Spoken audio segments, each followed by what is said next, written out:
This episode is brought to you in part by Exoterra.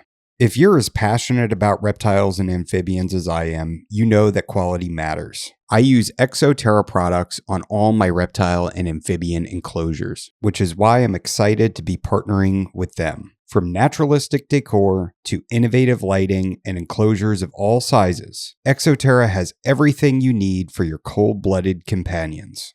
Exoterra. Make your reptiles feel at home. This episode contains a paid sponsorship placement for True Chroma by Faunalux. Lighting reptiles isn't just about brightness or giving UVB, it's about illuminating the world that animals actually thrive in. Introducing True Chroma by Faunalux, a premium, revolutionary LED spotlight purpose-built for animals. Faunalux has worked with lighting experts and biologists to develop something totally new. Reptile Vision Technology, a bespoke single-source chip delivering high levels of visible light and proportional UVA1. That means your animals can get true full-color vision for the first time. Tried and tested by zoos, vets, and passionate keepers worldwide, True Chroma is now available at fauna-lux.com/expertidiot10 for 10% off your order today. True Chroma from Faunalux. Educated by nature. This episode is brought to you in part by Unlimited Exotic Pets. Every day is Veranda Day for Nick Lillis, and it shows. At Unlimited Exotic Pets, Nick produces high-quality monitor lizards with a deep commitment to ethical care practices and top-tier nutrition. These aren't just pets. They're responsibly bred, ethically raised animals. Whether you're looking for a new companion, starting a breeding project, or anything in between, Nick has you covered. Unlimited Exotic Pets, keeping and breeding quality without limitations. Love reptiles? Don't miss this.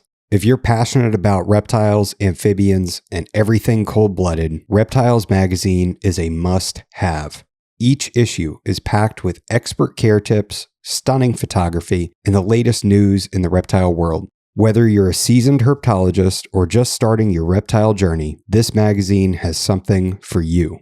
Subscribe today and stay informed on the best ways to care for your scaly friends. For only $14.99 a year, you can step outside your algorithm and get exposure to things that you wouldn't normally see or learn about. My family reads Reptiles magazine, and you should too.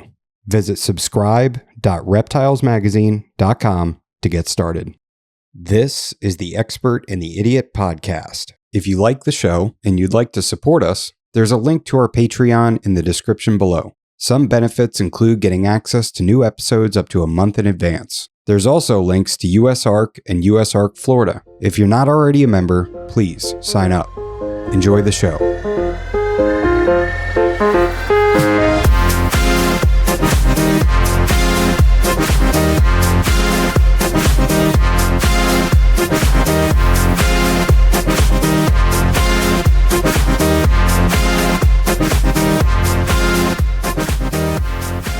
All right, welcome to episode 66 of The Expert and the Idiot. Today I'm talking to Tony Wigley of Responsible Reptile Keeping. And today we're going to kind of just get into what you guys do and hopefully have a good conversation sort of surrounding the ethics of keeping and maybe some of the I'd really like to talk about some of the areas that we excel in the hobby, and then maybe some of our shortcomings. Where could we do better? I mean, from what I gather, that's kind of what you guys are all about, right?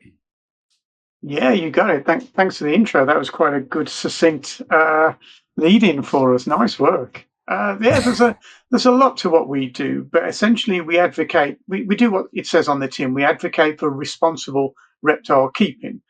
And there's two sides to that, to kind of shout about what we do well, and also to try and help people to do better if there's things that they could do better.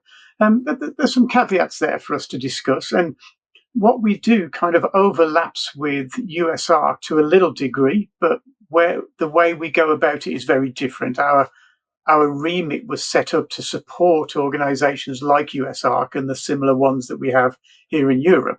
So yeah, there's a bit to go through, and I'm really looking forward to it. Thanks for having me on, by the way. Oh yeah, absolutely. So what got you into reptiles and sort of the position that you're in right now? Oh well, I had the greatest introduction to reptiles and the luckiest break anybody could ever have wished for with reptiles. It was back when I was 15, so we're talking the late 1980s here, when the whole kind of captive breeding thing was just taking off. And I was working with a friend in a club and helping carrying the gear for the bands that were playing in this club. So I was like some young kid hanging around with rock and roll folk. And one of the guitarists in a band said, "Hey, do you know this place called Warsaw?" So I said, "Yeah, I know that." He said, "Okay, let's go." So we went in the car to this place in Warsaw. I was 15 years old. And it turned out that it was this huge reptile house. And I didn't know it then, but now I know that it was the biggest reptile house in Europe, run by a guy who's essentially the godfather of reptiles in Europe, a guy called Dave Oh Lester. wow. Some of your older listeners might know that guy from the Serpentarium in Warsaw. And I was absolutely fascinated from the minute I walked in. The place was enormous. We had tens of thousands of animals there at any one time, and there were species in the reptile house that you would kind of kill your grandmother for. Just really awesome. Everything that was cool, everything that was first, we had it there. So I was like this 15-year-old kid surrounded by the gods of reptile keeping back in the day, because it was such a big shop. Everybody who was anybody would come to that place from the UK, from Europe, and from America. And so I was this spotty 15-year-old kid sat in a restaurant with, you know, John Coote and John Foden and Luke Yeomans and, Gary Bagnall was there from Zoomed when Zoomed first started out. You know, Wow. I had a really lucky break. And then when Dave died, when my boss died, I basically had access to all of the reptile specialists in the UK. So I became what is essentially a reptile keeping sidekick. If anybody had a project and they needed a good set of hands to help them, I got a call. So I've worked in retail, I've worked in wholesale, live food breeding, venomous, large breeding collections, large python collections. I've worked in zoos in Europe. I've done a few kind of big field trips to interesting places. So I've kind of been around a bit, but in the background. And the latest thing that I did was as a journalist. So the reptile keeping magazines from around the world and the pet trade magazines from around the world found out that I knew where to put a capital letter and a full stop in a sentence, and they'd asked Mm. me to write articles for their magazine. And because I was writing articles, I ended up writing news for the magazines as well. And what that did is it made keeping an eye on the animal rights campaigners sort of became my job. And so every time there was a big legislative issue or a big seizure or anything like that that was fueled by the animal rights campaigners, it became my job to write about it. And through that, I became associated with REPTA, which is the Reptile and Exotic Pet Trade Association, which is pretty much US ARC, but in the UK.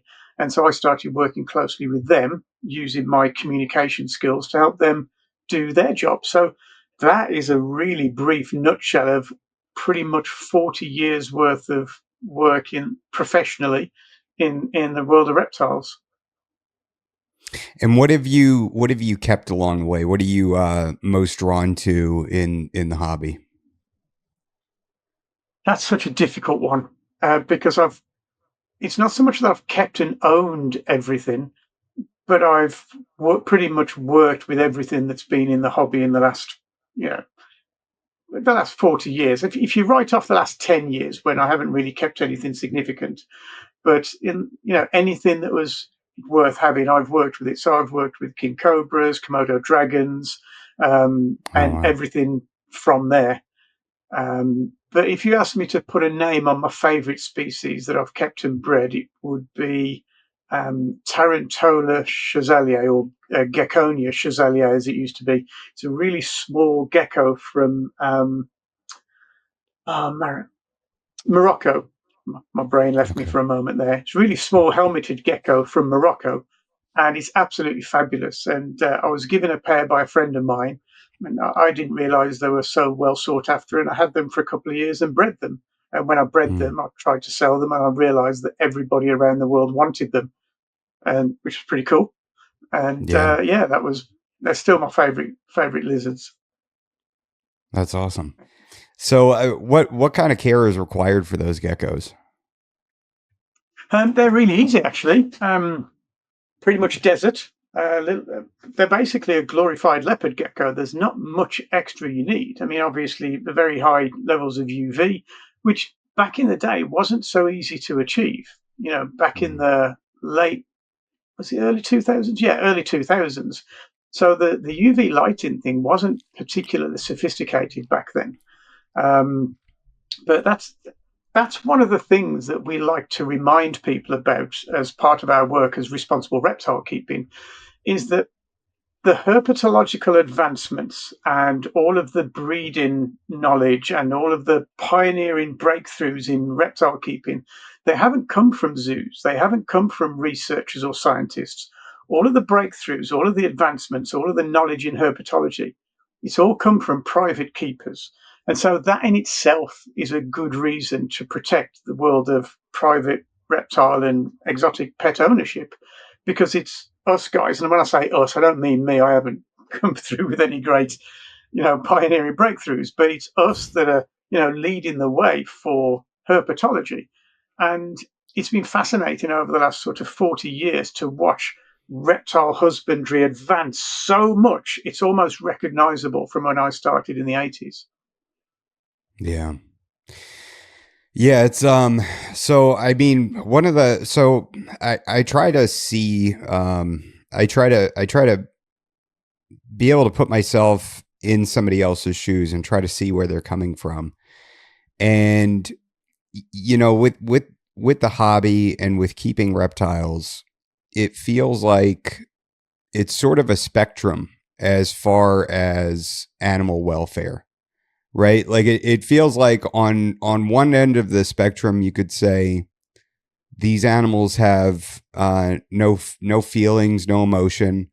They have a very unevolved brain. They want to hunt, they want to drink, and they want to breed. And if you can accomplish that in the smallest area possible, with the least amount of upkeep, then you're spot on and you've done it.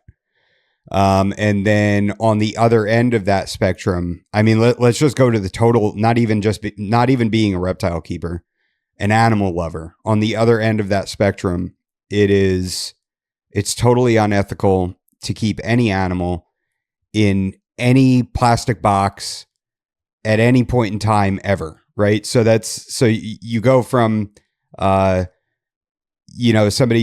saying, and these are people that in their minds they're doing the ethical thing, right? So that's excluding the pieces of trash out there that are harming animals and know that they're harming Yeah, animals. Like that's not even part yeah, of this conversation.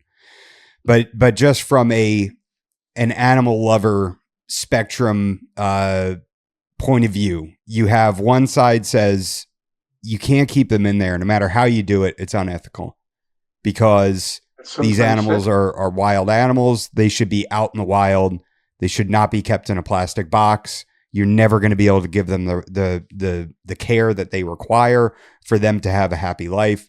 And on the other side, it's I can give them this much space, water bowl, and they're good to go. As long as they breed, they're happy. So yeah. I feel like most of us fall somewhere between those lines, and where you I don't fall think in so. there. Okay. I don't think so. I think there's a completely different part of the spectrum that we're not looking at.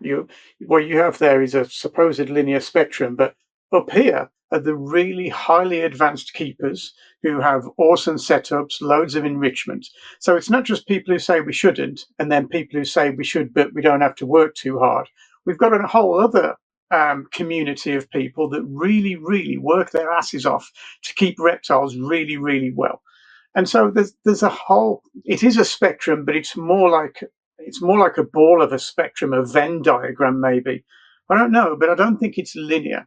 So if we start at the beginning with your guy who thinks that we shouldn't keep animals, there's no way that they can be kept well, they must do really badly, etc., etc. Well, that's a no-brainer. That's a non-starter, because what we have is millions upon millions of people who've been keeping reptiles really well, perfectly adequately for many years. So one of the big lies that's told by the animal rights fraternity is that apparently 75% of pet reptiles die in the first year. You might have seen that statistic. Now, as reptile keepers, we instinctively know that that's BS, right? We instinctively know that that's crap. But what we did is we looked at the research paper that originated that figure, and we found out that it was really, really flawed. I mean, flawed to the point where it's embarrassing to take it with any credibility.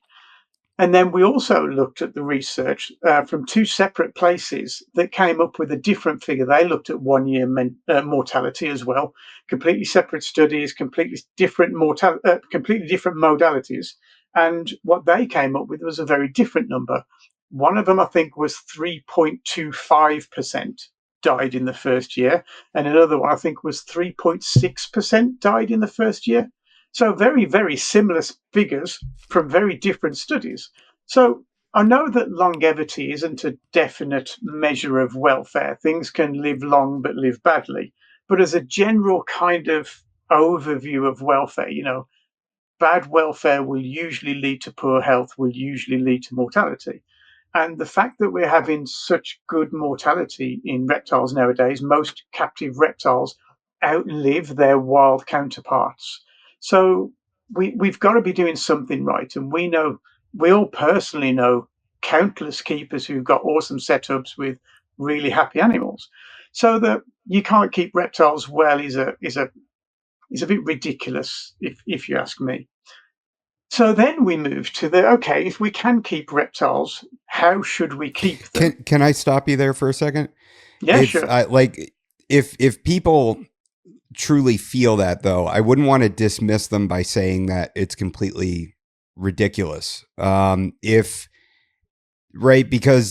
then it's difficult to have a conversation with them past that point, right? And you have to figure that the people that do feel this way are, and I'm playing devil's advocate here. We're kind of steel manning the argument.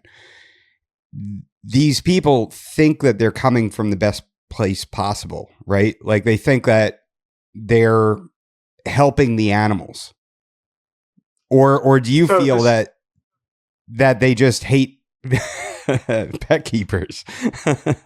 Yeah, well, there's two different types of person who holds that point of view. One of them is misinformed, and one of them is malicious. And I would say that most people who hold that view are misinformed. And we should come back to this because this is a really important part of this conversation. And the reason most of those who hold that view are misinformed is because our opponents, the malicious ones, the ones with such extreme ideologies that they believe animals and humans shouldn't mix, and that there should be some separation of all animals and all human interactions. And that goes for pets, farming, meat eating, leather wearing, guide dogs, aquariums, fishing, hunting, everything. Humans and animals, in their view, shouldn't interact and should be separated. So those are the very strange, extremist, malicious people who, for the purposes of this podcast, it's important, these people have had control of the narrative for around about 15 or 20 years. So the animal rights campaigners, the extremists, the tiny minority, have been extremely vocal in propagating their ideology and sending out bullshit onto social media specifically, and convincing people that reptiles are dangerous and going to eat your children, will become invasive wherever you keep them, can't be kept in captivity, and you're going to catch some nasty disease like COVID from them, and the welfare is extremely poor.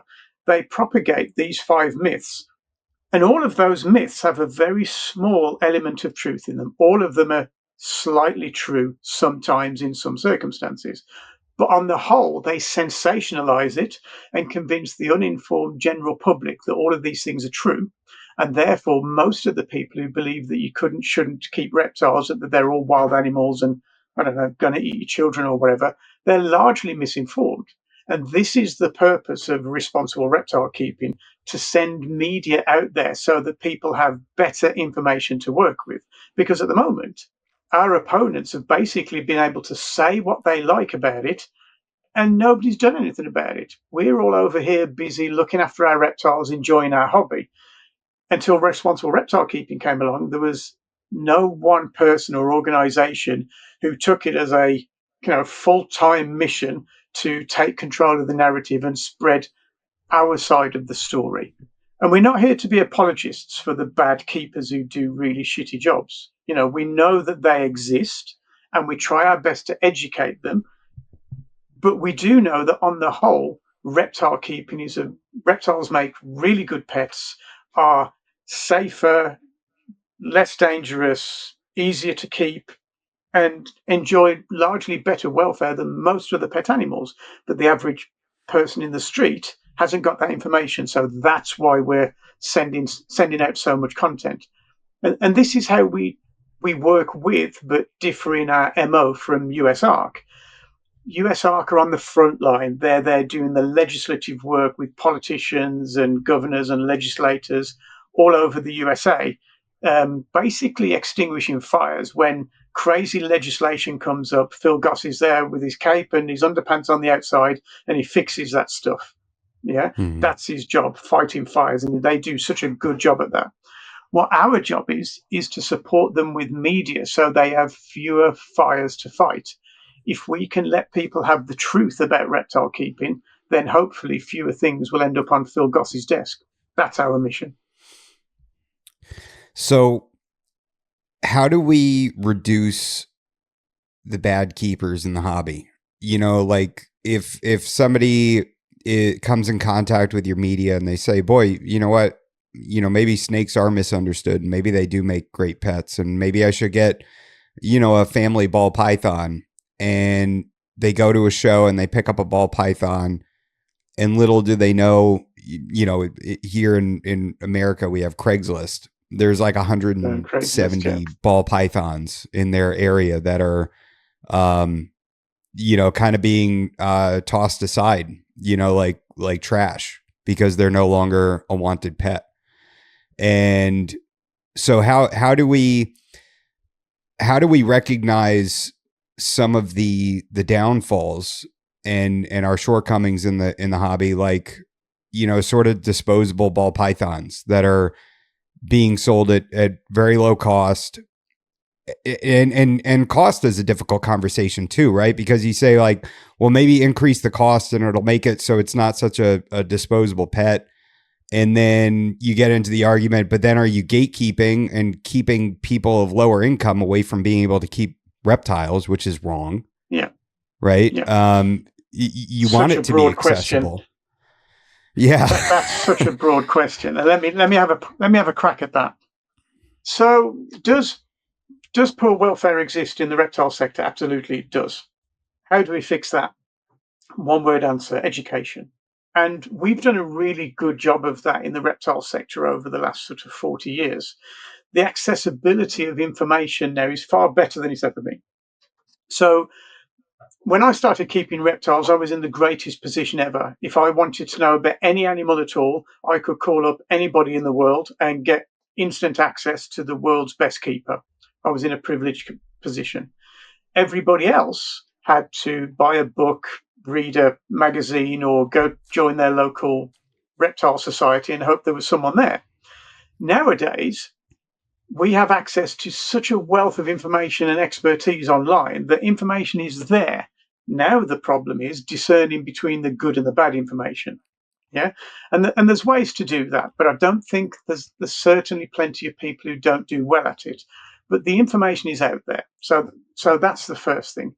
And this is one of the things that we've tried to do with responsible reptile keeping, and I feel like we do it quite well, is recruit people together into a community.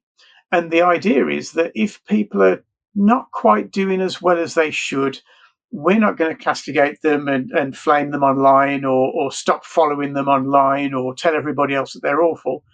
We're going to hope that they look at our community and see, actually, I could do better. I could do this. I could do that, and join. Because telling people that they're crappy never works. So education and camaraderie and community is where we believe our strength is. And our strap line is together we can make a difference. So then we have to talk about the lowest end of reptile keeping.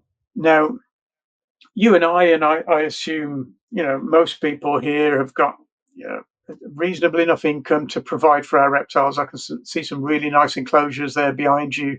You obviously know how to keep your animals well. You've got money to spend on your animals. Great. Could we do better, even with our level of knowledge, experience, and expendable money? Could we do better? Well, yeah, we could. We could buy bigger enclosures. We could do all kinds of things. The idea is to do as well as you can and look at ways that you can improve. And it should never be the fact that you must only keep a leopard gecko in a 6 foot by 2 foot by 2 foot enclosure with $1,000 setup to work it, because then, as you say, you exclude beginners from that hobby. And without beginners, without little Billy going to his local reptile store or to Tinley Reptile Show and getting his first leopard gecko, we don't have a hobby. So while expanding welfare and enrichment and the technology and the husbandry, while doing better all the time, we still have to have an essential level, a basic level, that little Billy can go in a pet store or go to a breeder and pick up his first leopard gecko and have an enclosure that's perfectly fine and doing okay. And then from there, he'll move on and move up. I really dislike the elitist attitude that says that you have to have a PhD in herpetology in order to be able to be qualified to keep reptiles, because then nobody can keep reptiles, and that's ridiculous. It doesn't work. In Sweden, they recently had a proposed piece of legislation that wanted not just reptiles but all types of animals in enclosure sizes that would have basically closed down anybody's opportunity to keep pets. I went over there to talk at a herpetological conference, and my host was like one of these fanatic turtle keepers. His turtle enclosures were about the size of half of my boat. Yeah. And according to the proposed legislation, they weren't big enough, which is absolutely crazy. And so what you do there is you cut off access to pet keeping to the average guy, the average person who lives in an apartment, little Billy or Wendy who want their first, bearded dragon or whatever. We need those kids. They're the herpetologists of the future. So that's kind of my take on things. Is there a way that we could maybe, for those pet keepers, is there a way that we could try to get more awareness of rescuing reptiles rather than going out and buying reptiles? But then at the same time, I mean, that market is still there, right? So it's, I don't know. What are your thoughts on that? You've hit a topic that's really close to my heart. So can you tell me the difference between a rescued reptile and a rehomed reptile? Because when you say a rescued reptile, my first question is, so you rescued this reptile, did you, I don't know, where from? A burning building? No, usually you got a free reptile from someone. And in the UK, we have an establishment called the National Centre for Reptile Welfare. As far as I'm aware, it's the biggest reptile rescue and rehoming centre in the world. So what they have is a distinction between a rescue and a rehome. And the reason they do this is because our opponents, whenever there's an animal that's escaped, they say it's been abandoned. whenever there's an animal that needs a new home, they say it needs rescuing. Yeah. When most of the time the animal just needs rehoming. Something's happened in that person's circumstances. They lost their job, they got ill, they got bored with the animal. The animal's in perfect health and being cared for perfectly. It just needs a new home. So that's a Mm. rehome. A rescue is when it's come from an adverse circumstance, and that's usually when a third party has reported it. Maybe it's a local authority, maybe it's the police, maybe it's the owner's mum who's realised that the kid isn't looking after its animal anymore. But there's a distinct difference between a rescue and a rehome. And if we look at it in context, so before COVID in the UK, believe it or not, the number of reptiles were about the same as the number of dogs being kept. It was round about 8 million, believe it or not. It changed during COVID. Loads of people bought dogs. Now there's about 13 million dogs in the UK and about 8.8 million reptiles. Wow. But at the time, dogs and reptiles were about equal in number. If you looked in rehoming and rescue centres, rescued and rehomed dogs outnumbered rescued and rehomed reptiles 20 to 1. So, Mm. are there issues of welfare? Yes. Should people be looking for rescued and rehomed reptiles? Possibly. I think that's a perfect thing to do. I know that Emily and Ed at Snake Discovery have a really awesome system of, I think it's Adoption Island, and it's a fabulous system. I think most pet shops do a lot of that. In the UK, we know that there's been a recent survey by Reptile, the organisation I told you about earlier, that looked at the number of rescued and rehomed animals that come through their store, and the numbers are absolutely staggering. The pet sector does more for rescued and rehomed animals than most other sectors. I can tell you that much. At least in the UK, that's true. So yeah, Mm.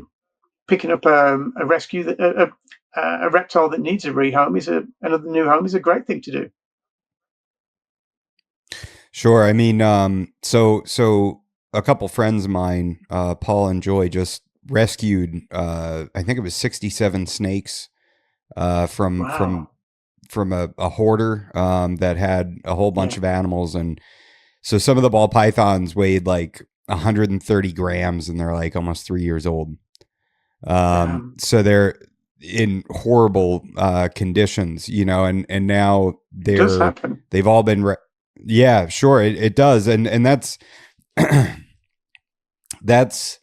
one of the it thankfully it's rare, but it's definitely it's one of those things where you don't want to downplay it. You don't want to say that, oh, well, that's, it's because it's reality, and it's costing a ton of money now to rehabilitate those animals and get them back to, a being somewhat healthy, so they Healthy can state. be, Yeah. Yeah. yeah, sent to somebody else's, into somebody else's care. So yeah, I just, there's certain things like that. It's the ball python thing is crazy. Like the amount of ball pythons it shows, at least here in America, is wild. There's Same here. just so many ball Same here. pythons. It's crazy. Uh Yeah. and I've talked to Nick Mutton about this on the show, and he said, like, there's so many animals being produced. What is happening to these animals that are supposed to live to be 30 to 40 years old?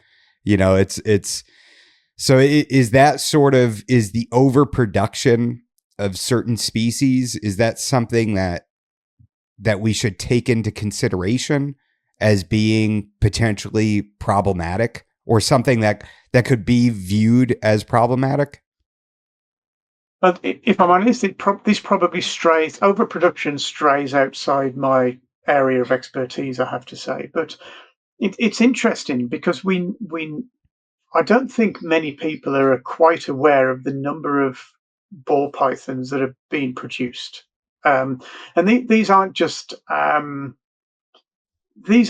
pretty rare morphs that are worth lots of money. These are very basic level ball pythons that go into PetSmart and are sold as pets to thousands upon thousands, and in America, millions upon millions of people. They're a really popular animal. We've recently conducted a survey, and approximately 40% of reptile keepers have a ball python. Now, Wow. 40% of reptile keepers have a ball python. Do you have one there, out of interest? I do not anymore. I Oh, you've had them rehomed before. them. Okay. Yeah, okay, fair play. But this is it. They're the most popular pet snake by number. There are more ball pythons than any other pet snake out there. And they're also the most popular pet snake by keeper. 40% of keepers have them. Why do they have them? Because they make great pets. They're small, they're pretty, they're relatively easy to keep on the spectrum of things. Yeah. You know, they're great animals. What I do know is that markets will go through peaks, ebbs and flows, and peaks and troughs. So at some point, everybody says, right, let's breed ball pythons because lots of people want ball pythons. So everybody starts breeding ball pythons. And then all of a sudden, there are too many ball pythons. So all the ball python breeders say, oh, this is crap. Let's not breed ball pythons anymore. And there's an excess of ball pythons. And then eventually, there'll be nobody breeding ball pythons and everybody starts breeding ball pythons again. We see this in all different species. In the UK, there was a project called Incubate Only 2 that was all about bearded dragons. Somehow there was a social media phenomena came about. It was about 8-10 years ago now, and everybody decided that there were too many bearded dragons being bred, and you know if you've got bearded dragons, you shouldn't breed them, and if you do breed them, freeze all the eggs except two. Yeah.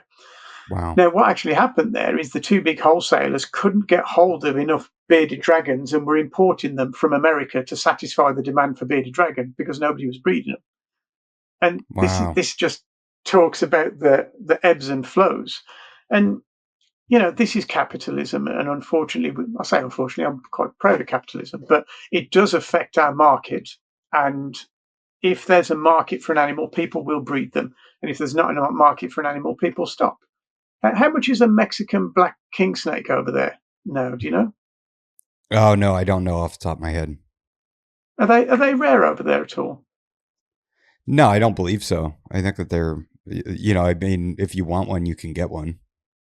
Yeah. I mean, you can over here now. In the UK and Europe in the 80s, you could buy them for sort of $15-20. Mm. Yeah, they were everywhere. They were alongside corn snakes and Cali Kings and all the other kings and milks coming out of Bob Applegate's place. And I went to a reptile show in Ham recently, and the Mexican black king snakes were hundreds upon hundreds of pounds. I think they were Wow. like 200 odd pounds, if I remember rightly. And I was like, wow, I used to breed those. I used to breed, dozens of those. And because everybody stopped breeding them, suddenly everybody wants them and they're worth loads of money. But overproduction is kind of self-regulating, but we do have this overpopulation at some points. I just don't have my finger on that pulse to point exactly at where the problem is or how to stop it.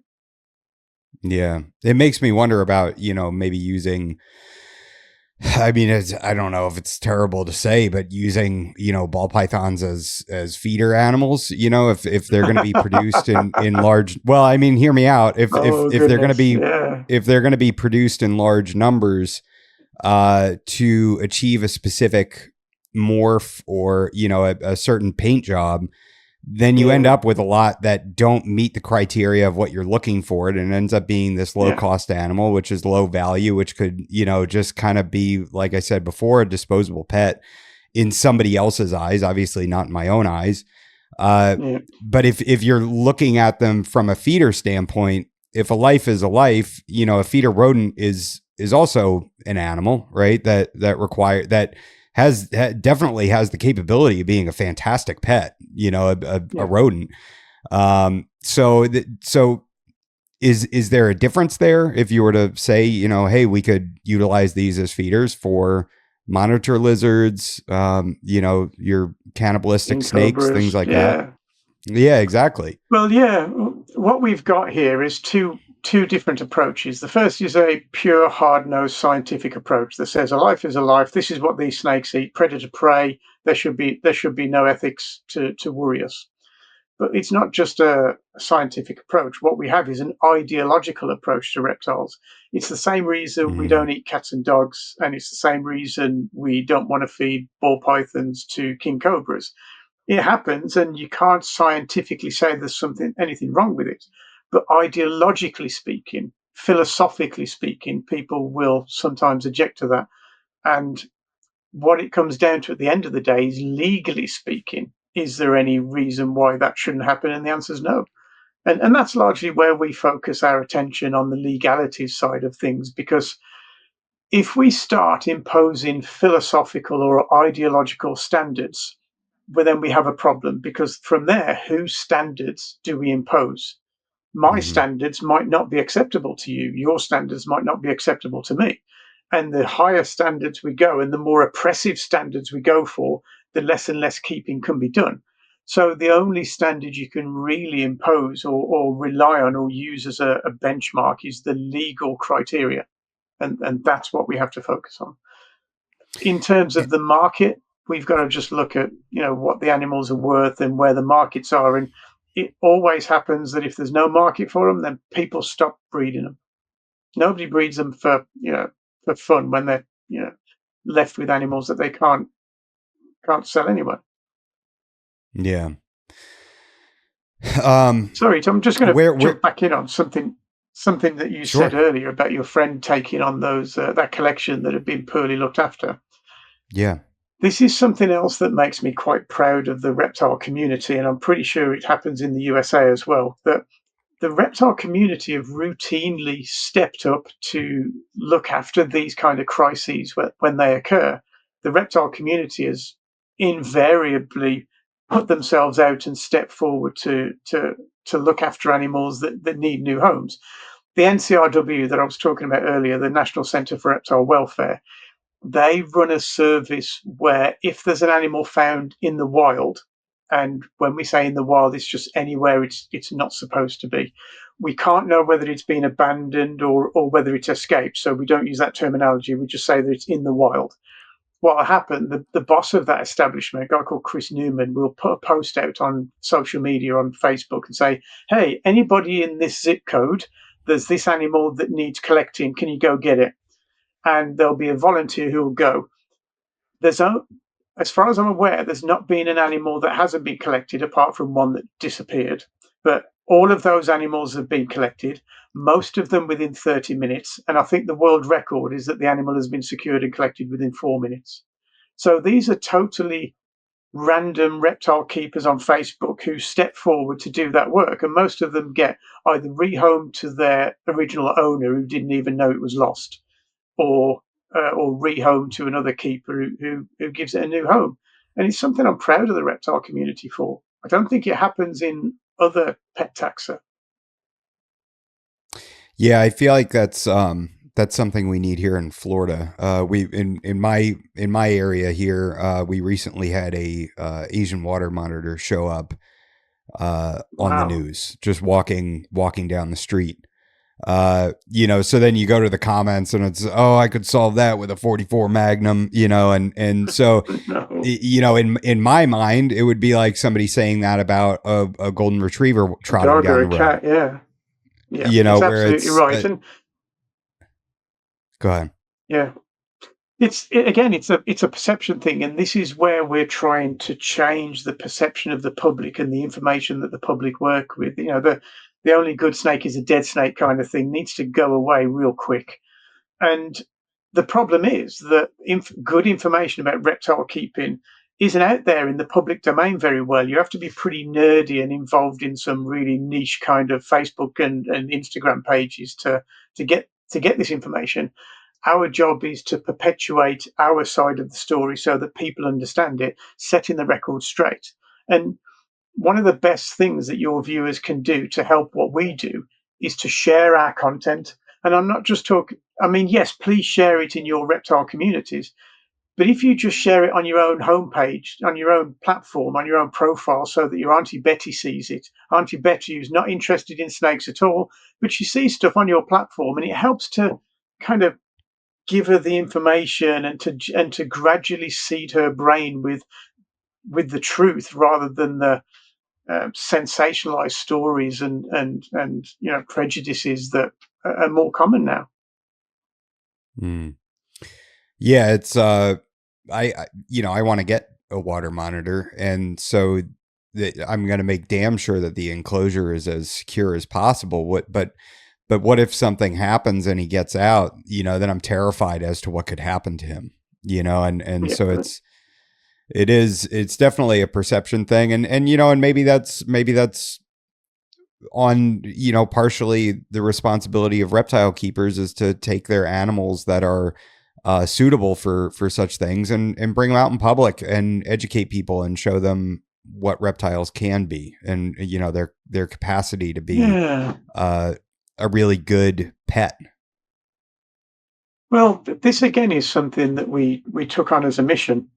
So the animal rights campaigners often campaign to Facebook and Instagram and TikTok, etc., and say that they should ban images of exotic pets and reptiles specifically because it normalizes reptile keeping. So that Mm. kind of offended us a little bit. So we started something called My Reptile Pick. And on the first of every month, we urge our members to post a selfie of themselves and their pet reptile. Because what we want to do is normalize reptiles as a pet. Reptiles categorically make awesome pets for a great number of people. And as society becomes busier and more time constrained, reptiles are a great pet for a whole load of people who have to go out to work, 8 hours a day, or you know, they don't want a pet that eats the local wildlife, and they don't want a pet that barks all day and bites the postman. And you know, reptiles make really good pets. So the more we can normalize reptile keeping, the better. And I don't think there's many people out there now who don't know somebody who keeps a reptile. You can go to most big towns in the UK and find a reptile store and buy a reptile. It's not so unusual anymore. It's not just heavily tattooed, hairy-assed bikers or freaky weirdos who are keeping reptiles. It's everyday normal people are keeping reptiles. It's you know it's a good thing. Yeah, I've been told I don't look like somebody that would keep snakes. I'm like, what do you Oh expect? man, Like a cut off yeah, I was flannel and brought a mullet? I was brought up in the 90s, right? If you worked with reptiles, it was the law that you had to get tattooed. It was the law. That was it. In Yeah. the 90s, you had to go get tattooed. But now it's different. Today, back then, if you had a tattoo, everybody thought you were a tough. If you had a tattoo and a reptile, everybody thought you were a tough guy. Now, if you've got tattoos and a reptile, you're probably a really good barista. Yeah. You're a nerd. Yeah, great. This is what I like about reptile folk is that there are some real nerds. And just to take it down a serious route again, one of the things that I'm becoming increasingly aware of is all of those people who are super nerds who might not really get on with average everyday people that feel ostracized from normal society.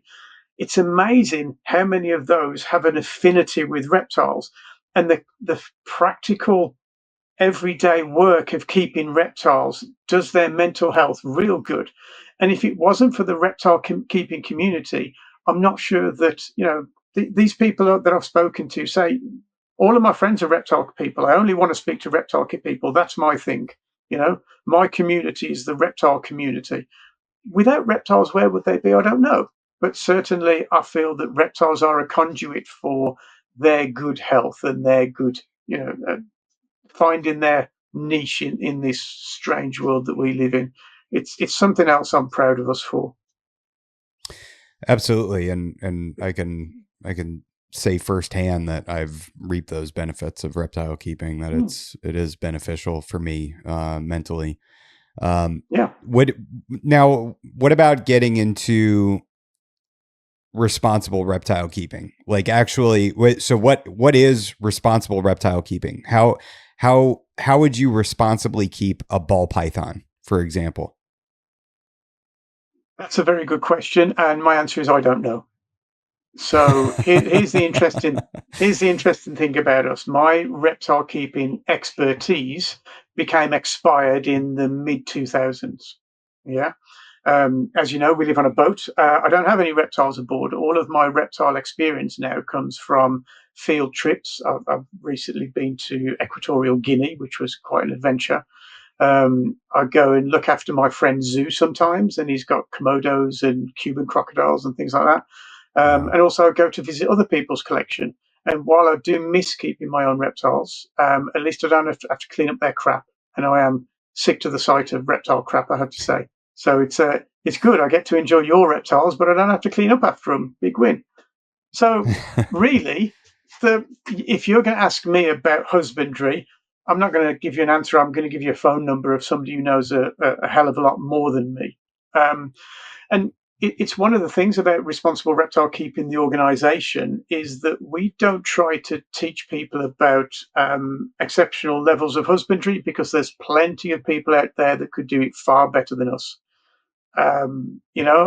My expertise pales into insignificance behind all those people out there who are really, really nerdy at it.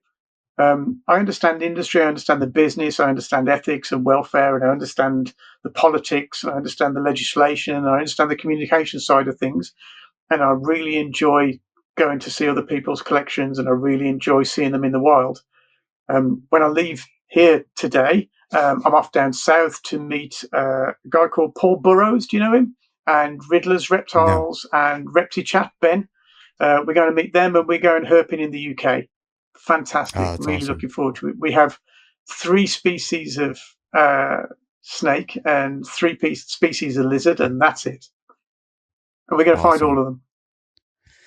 But yeah, Yeah. responsible reptile keeping as an organization is more a media organization than than the reptile police. We don't want to be telling people how to keep reptiles. We want people to join the community and get educated by people who really do know what they're talking about. Okay. So find somebody that would advise against a heat rock without a thermostat and a Yeah. 10-gallon aquarium. Yeah, this was one of the conversations I had with a buddy of mine at a reptile show recently. We interviewed a load of reptile keepers at the UK's largest reptile show, and I said, "What advice would you give to someone who's just starting out keeping reptiles?" And he gave a fantastic answer. His name's Clem from from a company called Snake Professional. By the way, they produce venomous handling equipment. Okay. And Clem said, if I've got somebody who's just starting out keeping reptiles, I would tell them to find themselves a reptile Jedi, find themselves somebody who knows a ton about reptiles, and that person will guide them through all the pitfalls and put them on the right path and help them to avoid most of the mistakes that they could make. If you're a beginner, go and find a reptile Jedi, somebody who's been doing it a few years, and ask them questions. And if that person doesn't know the answer, they'll go find somebody who does. That's the best bit of advice you can get. Yeah, it's almost like we need like a mentorship program, you know? Yeah, absolutely. And this is where stores and breeders really fit the bill largely. Yes, there are shitty stores out there, but most of them are run by people who are really passionate about it, know their stuff, and want to help. I mean, even your average PetSmart will often have somebody in there that knows about reptiles, at least to the level that is required for what's being sold at PetSmart. And yeah, there are crappy PetSmarts as well, but largely will I think they do a reasonably good job, and you can ask for advice. And when you evolve beyond that, then you go to the next level. And that's what PetSmart is. It's a seeding operation for budding reptile enthusiasts. And I don't know if it's the same in the USA. I think it is.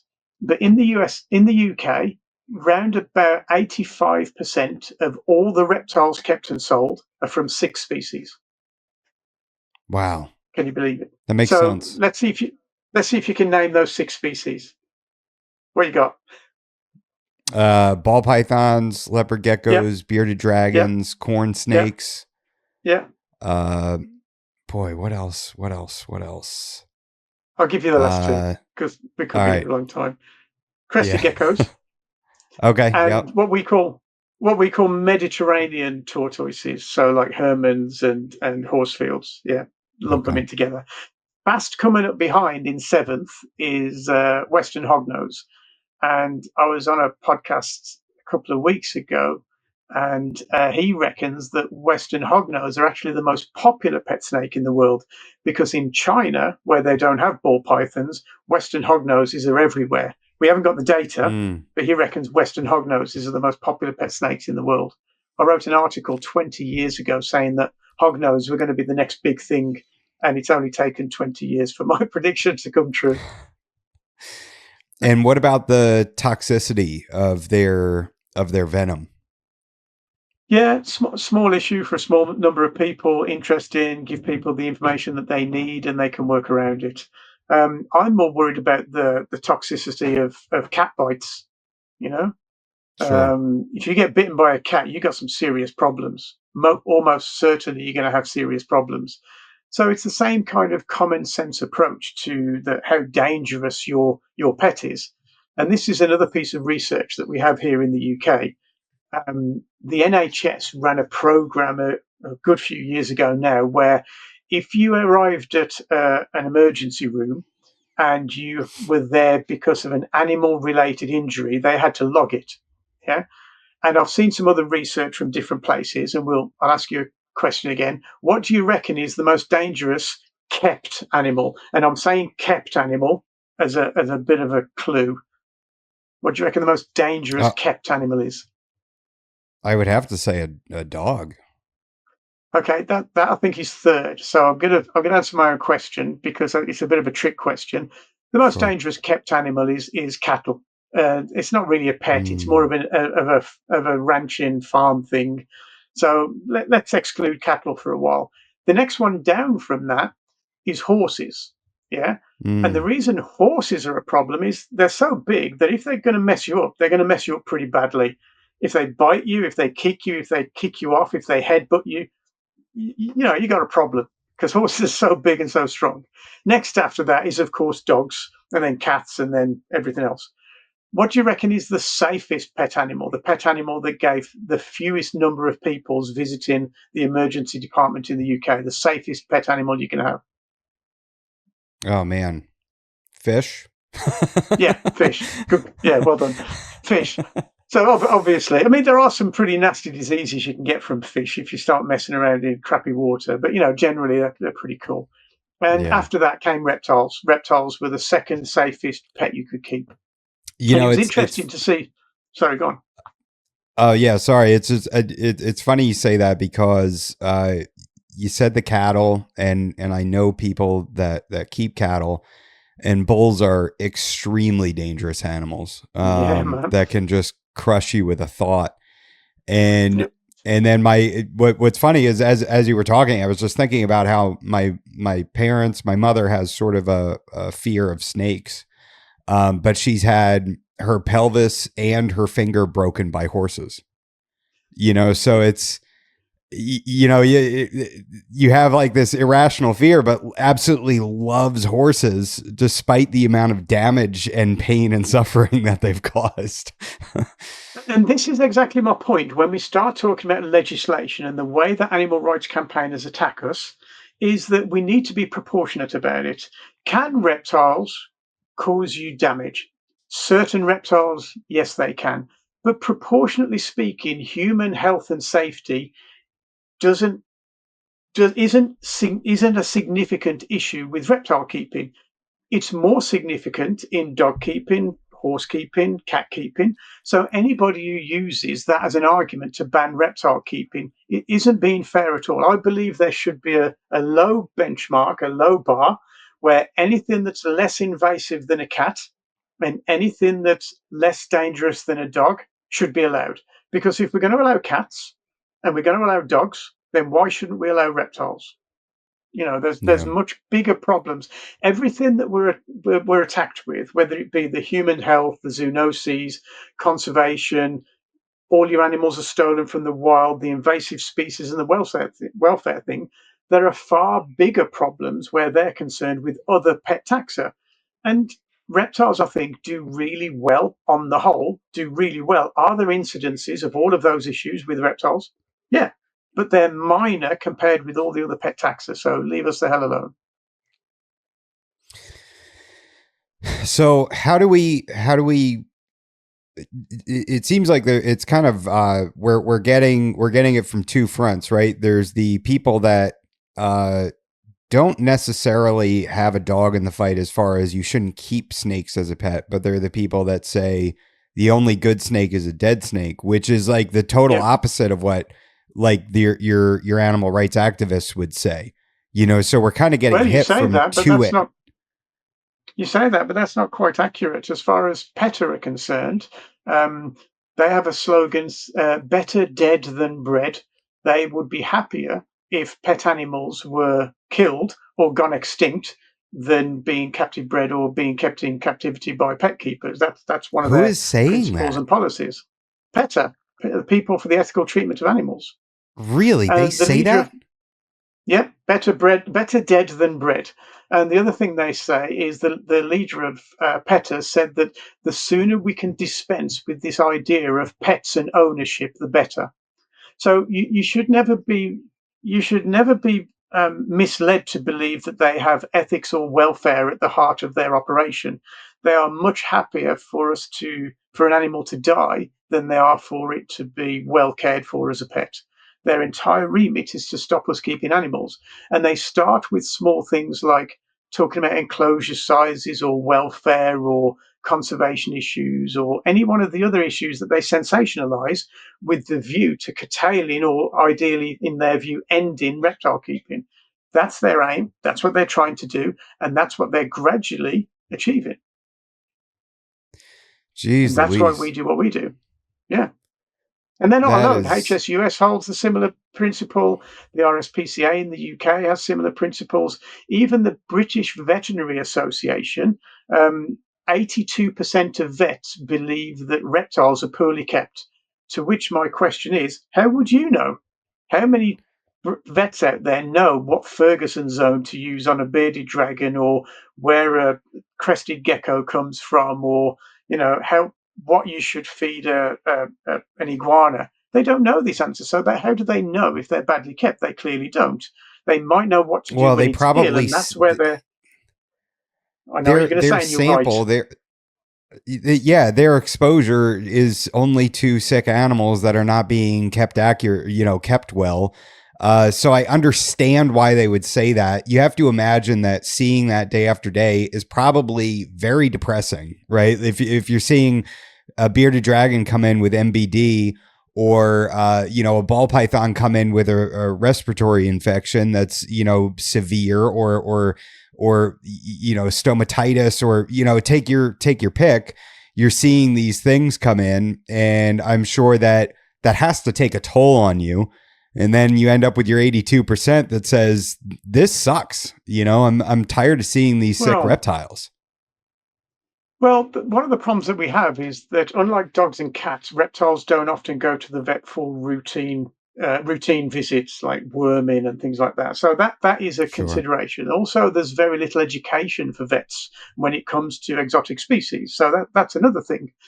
But I would hope most vets were intelligent enough to realise that their sample size and their sample issues are specific to their location, which is a vet where people go with sick animals. If I wanted to find out if reptiles were poorly kept, I'd go to the place where the person running that place sees the most reptile keepers and the most reptiles. Where would that be? A pet store. I'd go to my Hmm. local pet store and say, hey, how much of an issue do you see? You see more reptile keepers than anybody else in this area. What do you think that reptiles are poorly kept? And the answer I'm getting is no. Yeah, there are a few assholes, but largely no. Yeah. So the job really is for us to educate people about the truth and the statistics and data about reptile keeping. And that's what we're trying to do with our media.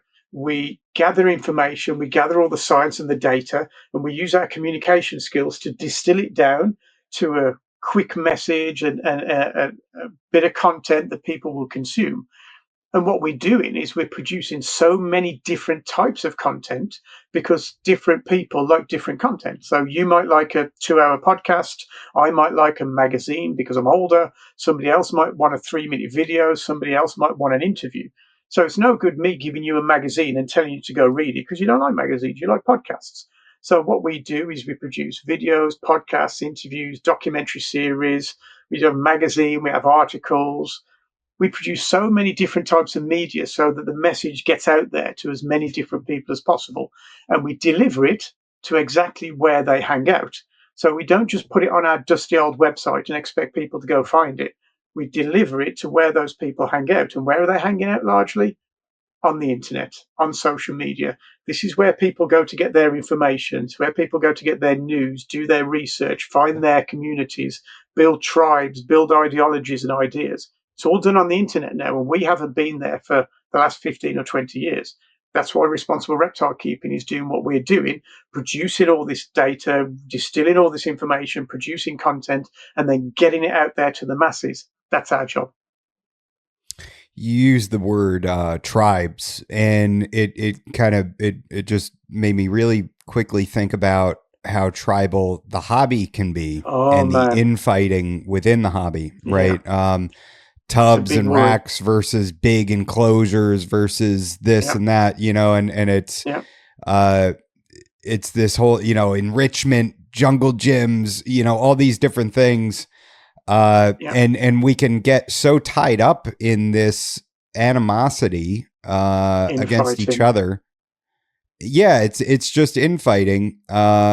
It worries me. How, yeah, it should, right? Because it's the, and again, I think it's mostly people coming from a good place. Somebody might say you're keeping wrongly because you keep in tubs and racks, and the animal needs so much more than that. And then the other side might say, I am, I'm part of the reason why this hobby is here, right? I need to produce these animals, and in order to do that, I can't keep in giant, 6 foot long enclosures. I need to keep in Yeah, on a smaller footprint. yeah. Uh, it's easy to see both sides of that argument, but it's kind of It sad is, that it can often really drive people apart, and then we're left divided. absolutely. It is probably one of my biggest fears that the infighting within the hobby will be our demise. Most ancient civilizations didn't fall from without; they fell from within. And Mm. this is the problem we have. We all it's like sport. We all enjoy sport, but some people like soccer, some people like baseball. It's the same thing, but it's just slightly different, and we're part of the same community, ideally. And responsible reptile keeping, we don't want to throw anybody under the bus. Yeah, unless you're just doing really bad shit that needs calling out. We're there to help and educate and to nurture and to get you on board with the community. The infighting from within is so polarized, and this is where I think the problem lies. And we're talking about tribes.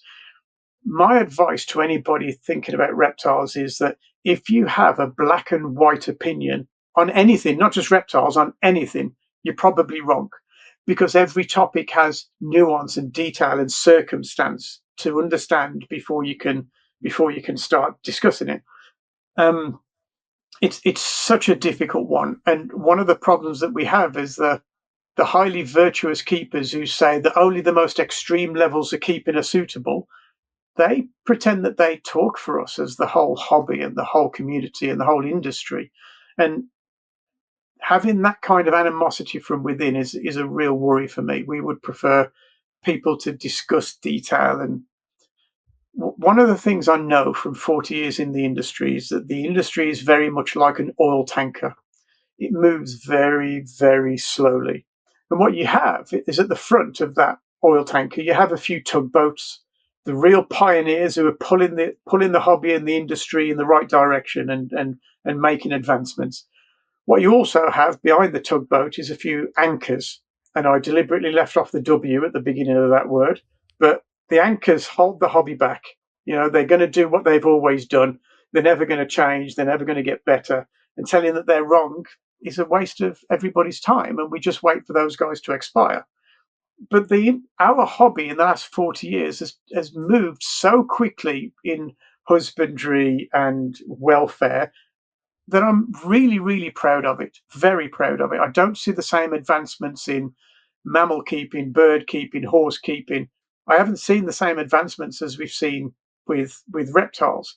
So I'm proud of the progress that we've made. And if we can act as a community and stop slagging each other off, that's great. It's If you put 10 reptile keepers in a room and ask them for their opinion, you'll get 25 opinions. You know, Sure. we've got to get on somehow. Yeah, I think that and it is difficult, right? It's difficult to try to bring both sides together from that spectrum, that Yeah. to get everybody on the same page to just say, hey, you know what, we both like keeping reptiles, and that's the number one priority, right? Is keeping Yeah. reptiles and keeping them ethically and as Learning, well as you developing. Yeah. possibly can. Yeah. I don't think everybody's going to agree. I mean, my wife is the most wonderful person I know. We're so closely aligned. It's fabulous, but we don't always agree. We disagree on plenty of things. So we're not going to have this universal dovetail of everybody coming together under the same ideology. But that I've had we know that we're doing right because we've managed to piss off both sides of the argument. When we talk to ball python breeders who use racks, they get pissed off with us because we talk about the information that we're hearing from the bioactive enrichment, ultimate end of reptile keeping. And when we talk to those guys in the bioactive enrichment side of things, we piss those guys off because we're talking about the things that we've listened to from the ball python breeders. So as long as we're pissing Welcome off to my both ends world. of the spectrum, we're doing okay as long as we can piss both people off. But what I really enjoy is having the conversations with both of them. I have joined conversations where we've just spoken to zealots and they will not listen, will not change, will not move. And we dispose of talking to those people. We talk to people where we can have ideological conversations about ideas and philosophies. And because this is, at the end of the day, a very philosophical topic, it's not a scientific topic. You can measure welfare through science, yeah, but welfare itself is an ideology, it's a philosophy. I recently came back from Equatorial Guinea, West Africa, on the equator. Their idea of good welfare is very, very different to ours. Yeah. Mm. So welfare isn't just one thing, it's an ideology. And what we're doing with our infighting, so to speak, is trying to find an agreement of where the line should be, or at least where the spectrum should cover. Yeah. Yeah. And we have laws that tell us where the low end of that spectrum is beyond which you will not pass. We have laws. And as long as those laws keep pace with our philosophy and our ideology, we'll be okay. Can you tell me about the ethical keeping in Equatorial Guinea? Oh man, it was bad. Really? Yeah. I'm not going to go on too long about it because it could be it's a very, I've been around, I've been to some places, but there's stuff there that I will not unsee. We hardly saw any live animals, and most of the animals we saw were dead at the side of the road waiting to be eaten. Mm. And this goes for pangolins, gaboon vipers, mandrill monkeys, porcupine. And we went to a meat market, and I'm not going to expand on that, but I'm a well-traveled guy and I'm tough enough to withstand. And it left me shocked. And this, I think, is my point, is that in Equatorial Guinea, their society, their needs, their resources, their finances, all of these things dictate where they stick their flag in the sand when it comes to welfare. Mm-hmm. And thankfully, we live in a richer country with a more developed welfare culture of welfare, and we can stick our flag somewhere else. And one of the things that reptile keepers routinely do, because they love their animals, is do the best they can for them. It's the number of keepers who blatantly do badly are very, very few. There are a handful of keepers who inadvertently do badly, and when they learn, they do better. And that's where we reside.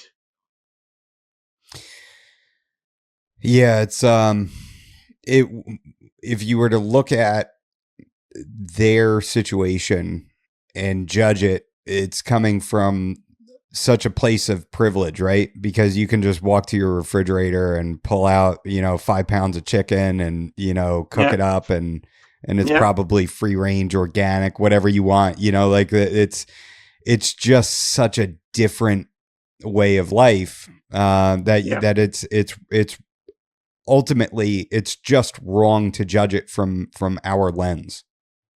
Absolutely. And we spoke to one of the guys that we got with us on the trip. And I was like, look, man, I've seen chickens. I've seen zebu, which is like a big, ugly cow with a dewlap and a hump. It's basically Mm-hmm. cattle food. I've seen chickens and I've seen zebu. So why do you eat pangolin? Why do you eat monkey? And he said 2 reasons. Firstly, it's free. And secondly, it's tasty. Mm. And I go, well, what do you do with that? What do you do from there? And therein is the difference. Well, and I think that's where education is, again, the thing that ends up winning in the end. Education and maybe finding a way to help feed these people, in a They're not sustainable hungry. way. They're not hungry. They're certainly not hungry. It's just availability in the culture. They're not Mm. rich by any means. The industry of food production isn't there, but as a result, their opinion and their perspective of the resources that they have in their country to rely upon to exist is different to ours. Very Yeah. different to ours. So, but yeah, it was a good trip. It was an interesting trip. I could do a podcast on the crazy trials and tribulations of Equatorial Guinea, which would blow your mind. Being held at not at gunpoint, but being held up by a guy with a gun who took our passports off us and herded us into a military compound. That was interesting. Being threatened by a guy with a machete who came out of the middle of the jungle to abuse us. That was interesting. Eating porcupine. That was interesting. Oh man. Arriving in the middle of the jungle after 5.5 hours to realise our guides who were carrying the kit had eaten all our food and drunk all our water. That was quite interesting. Whoa. Yeah, that was You crazy. sure they're not hungry?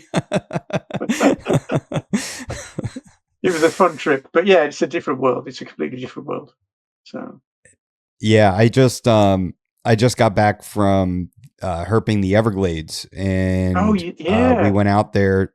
Yeah, we went out there to find the Burmese python, but unfortunately we found no Burmese pythons. It was I think we drove a total of 740 miles, not just in the Everglades, but looking for berms, and we didn't find any. I guess it's too dry right now, is from what we heard from somebody that actually worked at yeah, Everglades National Park. He said that up until the dry season started, he was seeing them every other night on the road to some, in some wow, capacity, he was seeing them. And then once it dried out, I guess they don't want to move as much. But yeah, it's interesting because it's part of the culture there. There's a lot of python hunters, so they've got these big yeah. jacked I've up seen trucks those with guys. these frames on the back that they stand on with spotlights and everything. And it was very interesting. We did get to see a crocodile laying eggs potentially. That was Sweet. kind of hotly debated during the adventure. I think that she was laying eggs. But yeah, we saw cottonmouths. We did. There was a necropsy performed on one that was hit by a car on the side of the road to see if it had Wow. pentastomes. Uh, Right. Okay. so because the pentastomes are a lungworm that were introduced by the Burmese pythons, and so those are kind of getting into all of the not all, they're getting into some of the native snake species, and it's really Interesting stuff. nasty. It's ugly to Yeah. see. I spent a bit of Um, time in Florida. I've got family there, and I've always meant to go proper herping and not got round to it. So when we're over in the USA in August, September, October time, so I might come and knock on your door, and we can go to the Everglades again. That would be pretty cool. Tick that box for me. yeah, I'm down. I've got a spot now. So yeah, and hopefully it should Cool. be it would probably still be pretty wet in August, September, for sure. We'd still be getting a lot of rain. Nice one. So now getting on to invasive species and all that, how I want a Burmese python. I want a pet Burmese python. It's probably never going to happen because I'm in Florida. Unless I leave the state, it'll probably never happen. Do you think that there should be a legal way for somebody to obtain a Burmese python in Florida? Absolutely. Absolutely. There's I believe that there should be a legal way to own any animal as long as you have the capacity to care for it. And that goes for the fact of whether or not you're a zoo or a private keeper or a business. Um, it's an interesting one because, again, this is where the pet trade has largely regulated itself. We know that most pet stores won't sell large species to new owner to new keepers, and that's a good level of self-regulation. In the UK, again, um, the Reptile Exotic Pet Trade Association, has a code of conduct for stores, and one of the recommendations there is that they shouldn't sell large species without going through a certain checklist of checkup criteria. And most stores just don't sell them anyway. But if I went into a pet store in the UK and I said, I want a Burmese python, I would expect them to sell me one. And I would hope that they would, because I feel I have the credentials and the experience to to keep those. In Mm-hmm. fact, my boss, Dave Lester, was the first person to breed albino Burmese in the UK after Bob Clark produced them. He got a pair Mm. from Bob Clark and produced them in the UK. So, it's a species that's close to my heart. But self-regulation is the key. Um, in the UK, we stopped selling Trichemis turtles, the red-eared sliders and yellow bellies and things like that. The Yeah. whole reptile trade got together and said, look, these are becoming a problem. Maybe we don't sell this species anymore because they get big, they stink, they're expensive to care for. Maybe we sell musk turtles. Yeah. Maybe that's a better species. And they also did the same with green iguanas. We used to bring in tens of thousands each year, and everybody wants a little cute baby dragon. And then when he gets to 3 foot and it's a psycho, people don't want him. So they Yeah. decided to stop bringing in as many green iguanas and started selling bearded dragons and leopard geckos instead. Green iguanas are still available to people like me who are stupid enough to want one. I mean, I love it. I do love iguanas. I would have one. But, there's not many people like me who understand and can provide for them, know about the diet, have the space, have the UV capacities. Excuse me. So every species should be available to those who can demonstrate that they're capable of keeping them. And, the rest of the trade is made up of those 6 or 7 species that we discussed earlier. Those are the best pet species for most people, and that's why they're the most popular. Now, outside of the your capability to keep an animal, how do you feel that there would be some benefit to like a registry or microchipping animals that are Oh, more dangerous in regards to I mean let's just say in Florida, let's say that they were looking at legislation to make it legal, right? And I'd do anything. I'd let FWC into my house for inspections to ensure that the cage is secured. I'd microchip the animal and have a number tied to that animal that's tied to my name. So if it was ever found out in the wild, mm, they know exactly where it should be or where it came from. If it does escape, it needs to be reported within 2 hours or something. Take your pick, right? I would jump through a multitude of hoops just to be able to keep the animal. In your mind, is there benefit to doing things like that in high risk areas? So in areas where that animal is much more capable of becoming an invasive, what are your thoughts on that? it's a very interesting one, and Florida's an interesting case study. And again, I'm not the guy to speak to about what would work and what wouldn't work in Florida. Daniel from USARK Florida, I met a few years ago, and he's got his head screwed on when it comes to that. Yeah. But in general terms, Florida aside, where there's clearly a very special set of circumstances in Florida that need individual, bespoke criteria, bespoke legislation.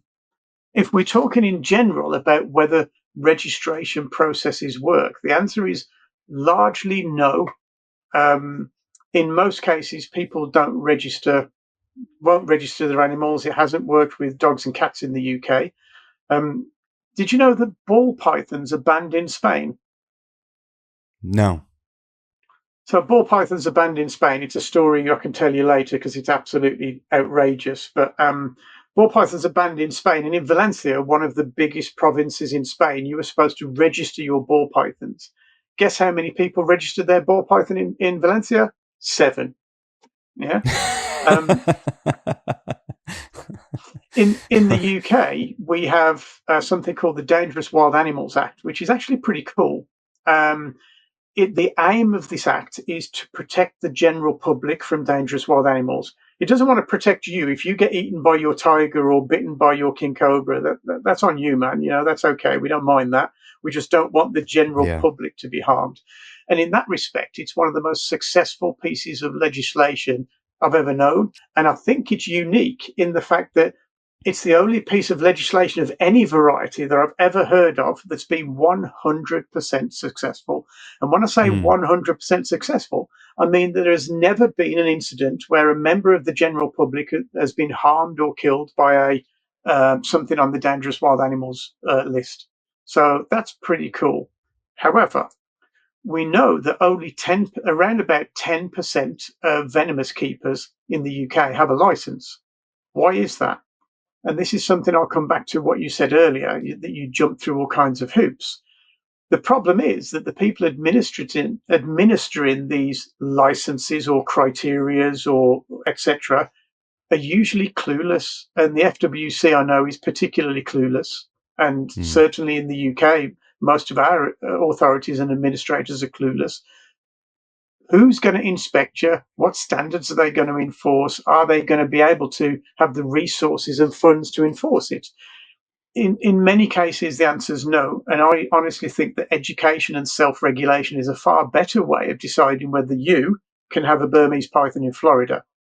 It would take me approximately 5 minutes to speak to you about Burmese pythons, and from my informed, experienced position, decide whether or not you specifically can have one. It would take me 5 minutes. Yeah. So would the FWC be able to be so specific or informed, well trained, and highly resourced enough to do that? I don't think they would. And in fact, I'd bet money that they wouldn't. So I don't think that's a useful way of going about it. I think that the trade, the educated, responsible trade, should do its job. So what does self-regulation look like? I mean, obviously what we did in Florida previously didn't work because it got us into the situation we're in now. So correct me if I'm wrong, but my understanding of Florida is a hurricane knocked down a facility that was full of Burmese, and that's what seeded the Burmese issue. And then breeders were throwing Yemen chameleons into their garden to harvest babies next season, so that they didn't have to keep them and feed them. And that's the kind of situation we've got there. It depends. It depends on who you talk to. When I was in the Everglades, I was with Glenn McClellan, who wrote the complete reticulated python, and he's doing a fair bit of research on invasive species right now. And I'd like to speak to him. And he said that yeah, you should. He's a good dude. Very busy guy, going to University of Florida for veterinary to become a veterinarian. Sweet. He said that there were Burmese pythons already established in the Everglades prior to Hurricane Andrew. So Hurricane Andrew probably threw gasoline on the fire. But from my understanding after speaking with him, they were there in the 70s or 80s, I believe. You know, talking to Ron St. Pierre, I believe he told me, I hope it was him that told me that, you know, the importers would get in these shipments of animals, right? And they'd be going through and find ones that look like they're going to die and just toss them. So they're just throw them into the woods, whatever. It's, you know, it's trash. Then you throw it out there and you get a good rain. The thing gets hydrated. The sun's shining. It's starting to feel better. And next thing you go, Yeah. you have a snake that actually survived, and so, and a lot of the importers were down in that area, and I mean, Yeah. it's pretty wild. Out of all the herps we saw, the vast majority were invasives. It was Yeah. iguanas, curly tail lizards, agamas, so it's very wild. You get excited to see these things. As I'm talking to you right now, I see a brown anole hanging onto my window, which is invasive. So it's it's Interestingly, like we've this. got in Gran Canaria, where I used to work at a zoo, and also in Lanzarote, where I worked at another zoo. We have invasive green anoles on the golf courses, but they're not actually invasive. They're what we call non-native. And the difference between invasive and non-native is if it causes ecological or economic damage and can expand its range, then it's invasive. If not, it's just non-native. And the ones on the golf course were imported on palm trees from Florida to populate the golf course. And the anoles live on the golf course because that's the only place that's sprayed and kept humid. The rest of the island is very kind of dry and volcanic, so they don't want to go there. So you've got these populations of green anoles on the golf course that don't go anywhere else. It's very interesting. But the whole It invasive is. thing from the pet trade is a drop in the ocean compared with other vectors. So there's a lady called Helen Roy, and she did a big international study for IPEBS, IPEBES. I don't know what it stands for, but it's IPEBS. And Okay. I went through that study with a fine tooth comb looking for reference to the pet trade, and there simply wasn't any. There were many other vectors, mainly from shipping, mainly, boats that pick up a shed load of ballast water here, go there, and then drop it all. Those are much bigger issues. Intentional releases from breeding facilities, those are issues. So in the UK, we have mink that were released by animal rights campaigners who wanted to free all the animals, and now they're causing devastation in the UK. Wow. But certainly the actual pet trade is responsible for very few issues internationally.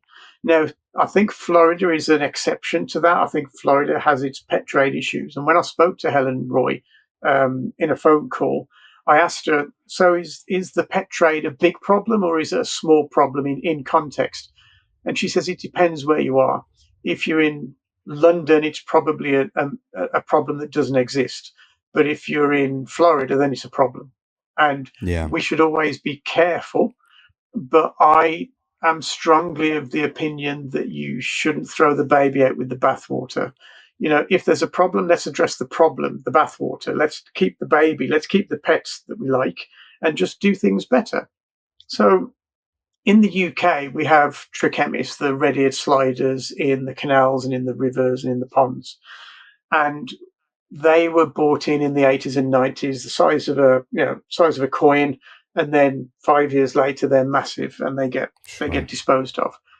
So eventually it was made law that you couldn't buy them, you couldn't breed them, you couldn't sell them, you couldn't rehome them unless it was to a licensed facility. But how many facilities want to take ownership of a shed load of bloody horrible turtles that they can't then rehome? So nobody gets licensed to keep them. So the only thing you can do with an invasive turtle is have it euthanized. So if you imagine you've had this turtle for 10, 20, 30 years or whatever, and you need to rehome it because you're old or you're ill or whatever, and your only option is to have it euthanized, you're not going to do that. You're going to release it and give it a chance in the wild. And I'm part of a government working group that looks at invasive species in the UK. And there was a conversation about horizon scanning, like, okay, these turtles aren't invasive yet because they can't breed. Yeah. And then some wise ass said, well, global warming is going to warm up the planet so that they can breed, and then we've got problems.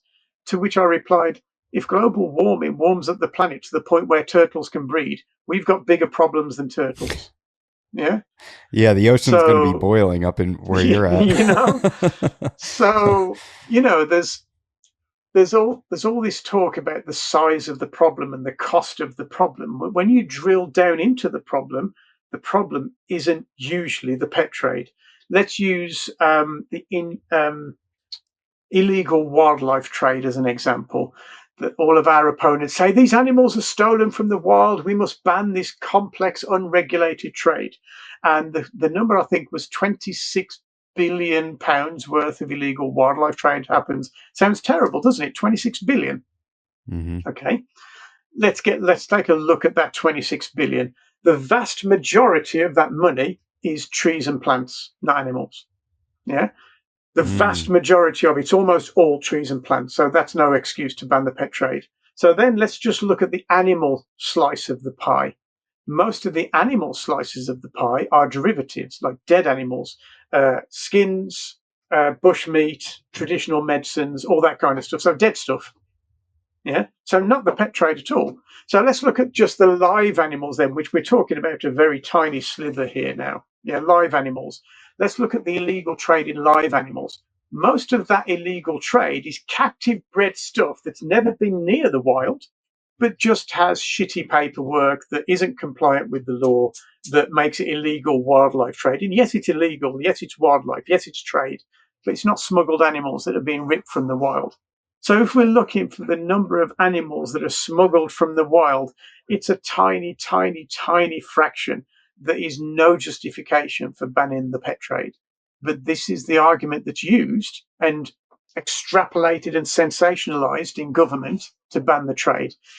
Our job, as I keep coming back to, is to tell these stories, to give that information to people so that they can make rational decisions. And legislation, when it occurs, is usually misinformed and overreaching. And a much better way of regulating that small problem is for the pet trade and for keepers and enthusiasts to do it ourselves. It's a far more effective way of going about it. Absolutely. Yeah, I recently heard a figure that Burmese pythons are responsible for a decrease of 97% of the mammals in the Everglades. Yeah. Do you know anything about that? Can you speak to that? Yeah, I only have hearsay. All I know is from a few people that I know there. And one of them is Bill Love. Do you remember him? Okay. No, I do not. Right. 1980s, 1990s herper who used to run Glades Herp in Florida.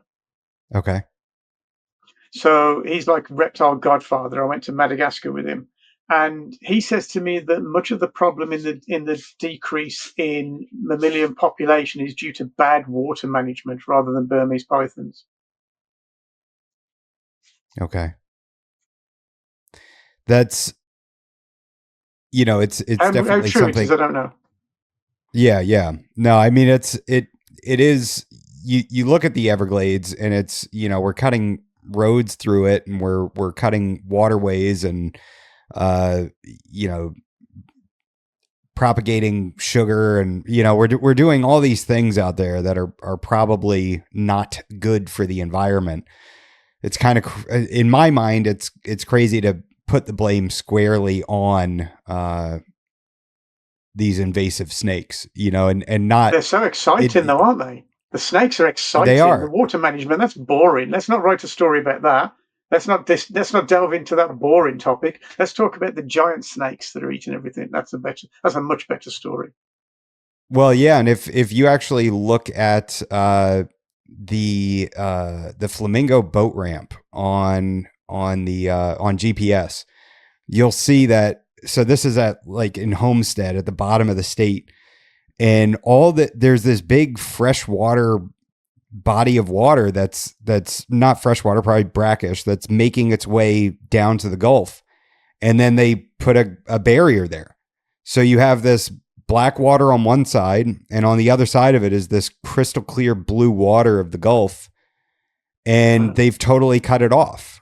And they're saying that it's dry and everything, and it makes you wonder if the Gulf should be pushing up, and then when the rains come, if the rainwater should be going out into the Gulf. There's so much going on in that area that it's I would never say that the Burmese pythons are not responsible for some seriously bad things that are Yes. going on out there. Yeah, They are for an sure. apex predator. They're a badass snake, and it would be ridiculous to say that they're not having an impact. But in my mind, it is ridiculous to say that they're the sole purpose of all of our woes in South Florida. Yeah. And this comes back to my point of we shouldn't have a black and white opinion on anything. There is no simple answer. There's nuance and detail and other things to discuss alongside the Burmese python issue. We should be having much broader conversations about the conservation of the Everglades. And if somebody's just going to say, oh, Burmese pythons are bad, then, we should ban them all, then that's not that's not a sophisticated conversation. So we can't talk with those people. It's Yeah. a very difficult one, and Florida's caused, say Florida, I shouldn't say Florida. Florida's just a place, but Florida does have problems that do need to be addressed. But the interesting thing about the non-native species working group is that most of the discussions that we have there focus on small, manageable issues, because we know that the ship has sailed when it comes to domestic cats, which are probably the most invasive predator ever. Yeah. Mm-hmm. In Gran Canaria, did you know that? Here's an interesting story. Did you know that Californian king snakes are banned in Gran Canaria, in Europe, across the whole of Europe? And not only Californian king snakes, the whole Lampropeltis getula group are banned across the whole of Europe. And the reason they're banned across the whole of Europe is because they're invasive in Gran Canaria. And they're invasive in Gran Canaria. There are two populations, one in the north of the island, which is a normal coloured, brown, beige bands. But the population in the south of the island is actually the albino Cali, believe it or not, invasive, which is crazy, but there you go.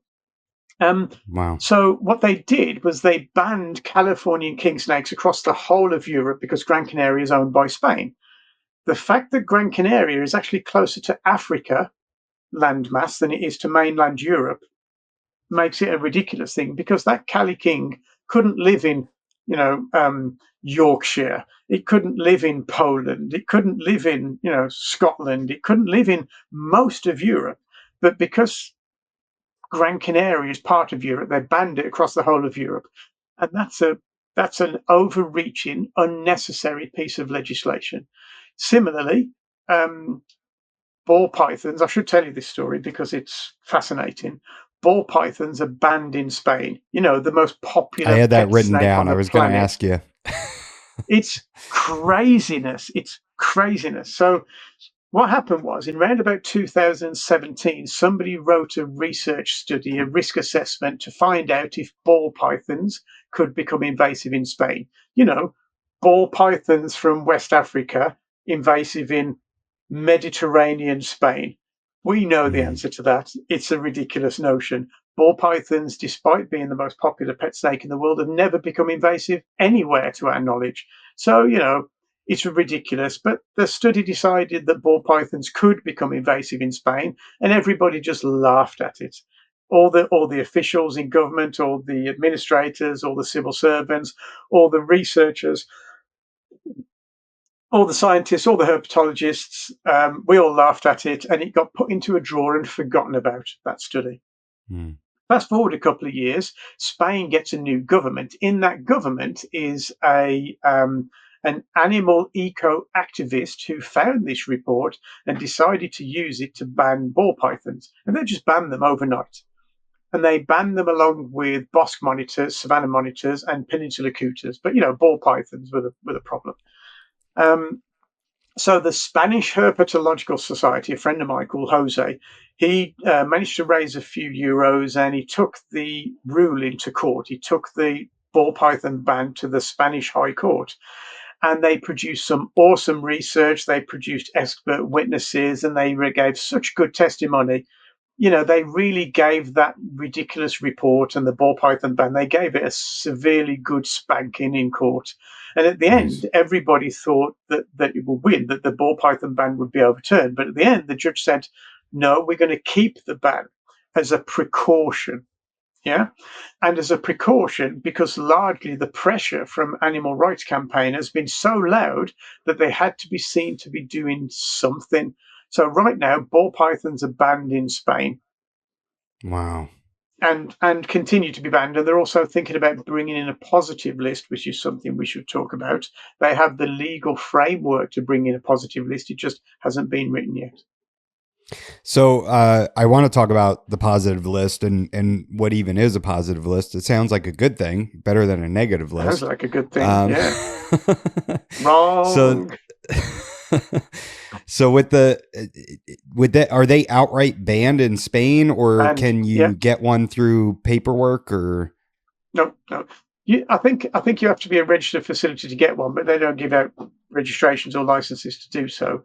They haven't given out any CITES certificates for something like 2 years, but there's the last conversation I had with the people in Spain. Wow. CITES authorities and the animal administrations in Spain are absolute psychos and just are doing the best they can to close down keeping. So we know that there are thousands upon thousands of ball pythons being kept illegally in Spain, as you would expect. Sensible people ignore stupid laws, and that we know that ball python keeping has gone massively underground, which is a problem that we'll return to when we talk about positive lists. Because all those people who keep ball pythons, where are they going for advice? Well, they can't come to me or you for advice or ask me a question on the internet because they're illegal. They're putting their head above the parapet, and they can't get veterinary care either because the vet might report them. They're illegal. So how is that good for welfare? It's awful.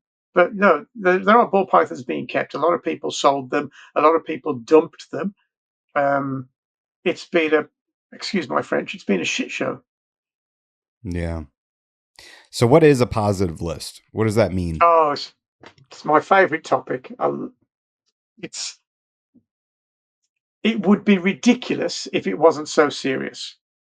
And I want to start the conversation by saying that if your listeners aren't angry about positive lists and worried about positive lists, they should be, and they need to learn more, and they should be resisting it at every opportunity. So I'll give you a definition. A positive list is the same as a white list. And I think they're more often called white lists in the USA, but in Europe they're called positive lists. So a positive list is the same as a white list, and a white list is the opposite of a blacklist. As we all know, a blacklist is a list of things that are not allowed. Yeah. So a Okay. white list is a list of things that are allowed. So a positive list is a list of animals that you're allowed to keep. And it should be Hmm. noted that those lists are usually very, very small. There's a positive list in place in Norway. So let's use Norway as an example. There are lots of positive lists around, but in Norway, they have a positive list. And the positive list took over from an absolute ban on keeping reptiles. Reptiles were banned, and amphibians were banned as pets in 1977, and that continued until 2017. And the idea was that Norway would get rid of its ban completely and have a reptile trade, the same as occurs in Sweden next door. So Sweden had a similar ban, and when Sweden joined the EU, which Norway didn't, but when Sweden joined the EU, they got forced to allow reptile keeping because EU law allows free trade across all the borders. Yeah. So Sweden suddenly had to make reptiles legal. Overnight in Sweden, there were thousands and thousands of reptile keepers who the night before were illegal. Yeah, of course. But that's what happens when you have a reptile ban. The Norwegian government, where reptiles were still banned, estimated that there were at least, was it 100,000 reptiles being kept illegally? Yeah, at least 100,000 reptiles being kept illegally. And that was the government's Wow. estimate. Yeah. So eventually they decided to produce not a get rid of the ban completely, but they produced a positive list. And this positive list is just 19 species. Yeah. And they're not even the species that you would expect. I mean, if you were writing a list of reptiles that you could keep, would you include Amazon tree boas, Corallus and Hydrus? I think they are, but they're on the list. I'm Yeah, wow. Yeah. and some freaky turtle that nobody even knows. But the Hmm. list was made up of reptile keepers who who were tasked with producing the list. And what did they put on the list? The things that they kept themselves, of course. Yeah. So Wow. that's how the list was generated. And it's absolutely crazy. So what's wrong with positive lists then? Why do we hate positive lists? Well, firstly, they're unnecessary. They're unnecessary because all the things that you want to protect against are already protected against. So they're sold, positive lists are sold as a panacea, a cure all for all of these problems like invasive species, dangerous animals, conservation, welfare. Well, if they can't keep them, none of those problems happen.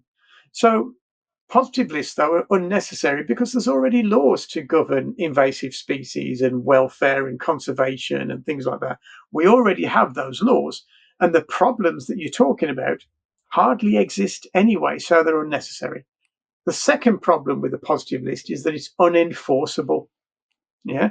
We know that everybody ignores stupid laws. We know that there are thousands and thousands of reptiles being kept in Norway and all the other places where there are positive lists in place, just being kept illegally. The government doesn't have the expertise, the time, or the resources to govern it. And when they do try to govern it, they mess it up, very much like the FWC did in with that boa down south. They just don't Yeah. have the expertise to deal with it.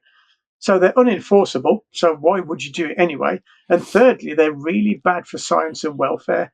If you restrict the number of keepers that are keeping them, all of those advancements that we were talking about earlier about private keepers learning more about husbandry and welfare and enrichment and herpetology, that gets stopped. If nobody's keeping them, nobody's doing that learning. But worst of all, and we've mentioned it, positive lists are really, really bad for welfare because I can't go to a reptile show and talk about my animals and find out from an expert. I can't ask for expert advice. I can't join a reptile society. And worst of all, I can't take my animal to a vet. So how is that good for welfare? But let's be clear, the reason they want this list isn't because they want to improve welfare or stop invasive species or illegal trade or whatever. The reason a positive list seems like a good idea to animal rights campaigners is because it curtails reptile keeping enormously, and they sell it to governments as an easy answer. And it's our job to let the government know that actually, no, positive lists are not a good idea. Animal keeping bans are not a good idea. We've we've recently responded to an alert that USARC put out about. I think it's Lincoln. Where is it? Lincoln County, North Carolina. Lincoln County, North Carolina, looking at imposing a exotic species ban. So if it's not a domesticated species, they're looking at banning it. So what we've done is we've dragged together a load of signatures from our colleagues all over the world, from Sweden, from Australia, from Norway, from the US, from the UK, and said, look, we've all had animal keeping bans, and they've all failed for those reasons that I've explained. Please think twice about bringing in this ordinance. Animal specialists from all over the world are watching this. So please do the right thing. Listen to our colleagues at USARC who are expert and knowledgeable enough to understand what's happening. You should take their advice. And so we're hoping that this international scrutiny will make the people in Lincoln County, North Carolina, think twice, because if they do bring it in, we're gonna expose them and show them that the world is watching. Yeah, that's it makes you wonder how many people are keeping animals illegally right now, and then they don't get the care that they need. Everywhere there's a ban, that's happening in enormous numbers. I can guarantee to you. I mean, it's almost the same argument for like legalizing all drugs, right? Or regulating it, for the safety of people, for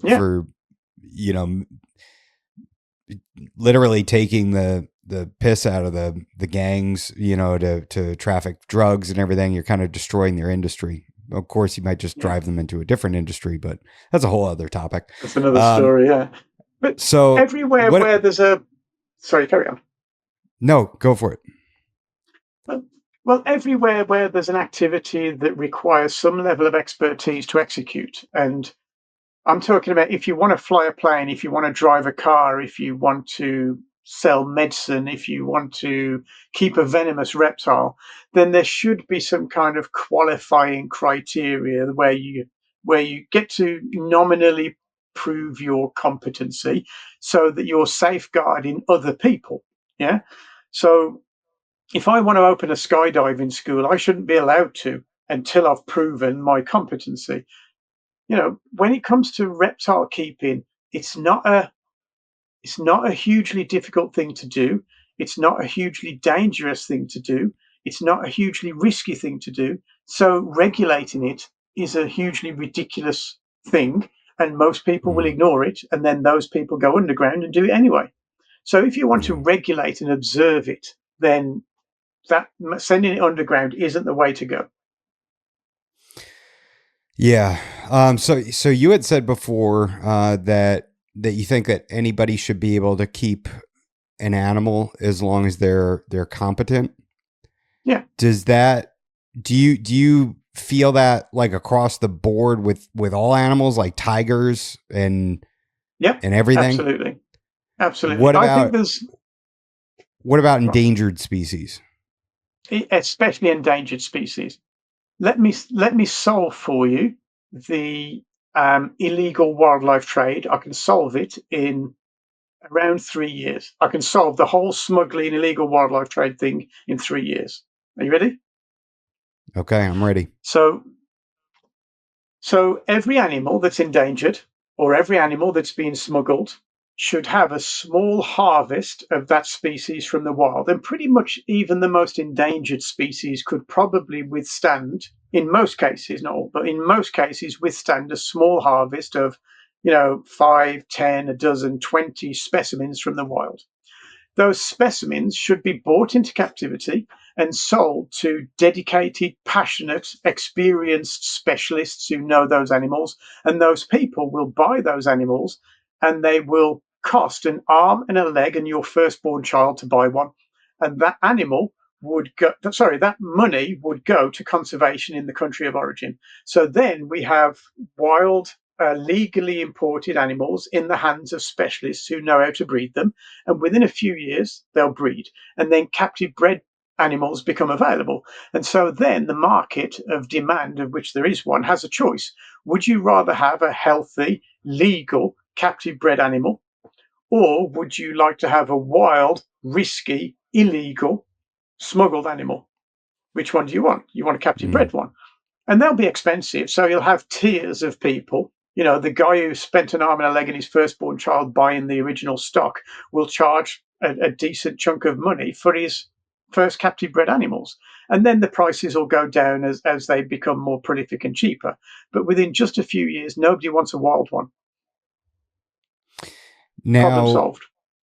would there have to be some sort of a certification process for the people that are acquiring these animals to ensure that they're going into the right hands?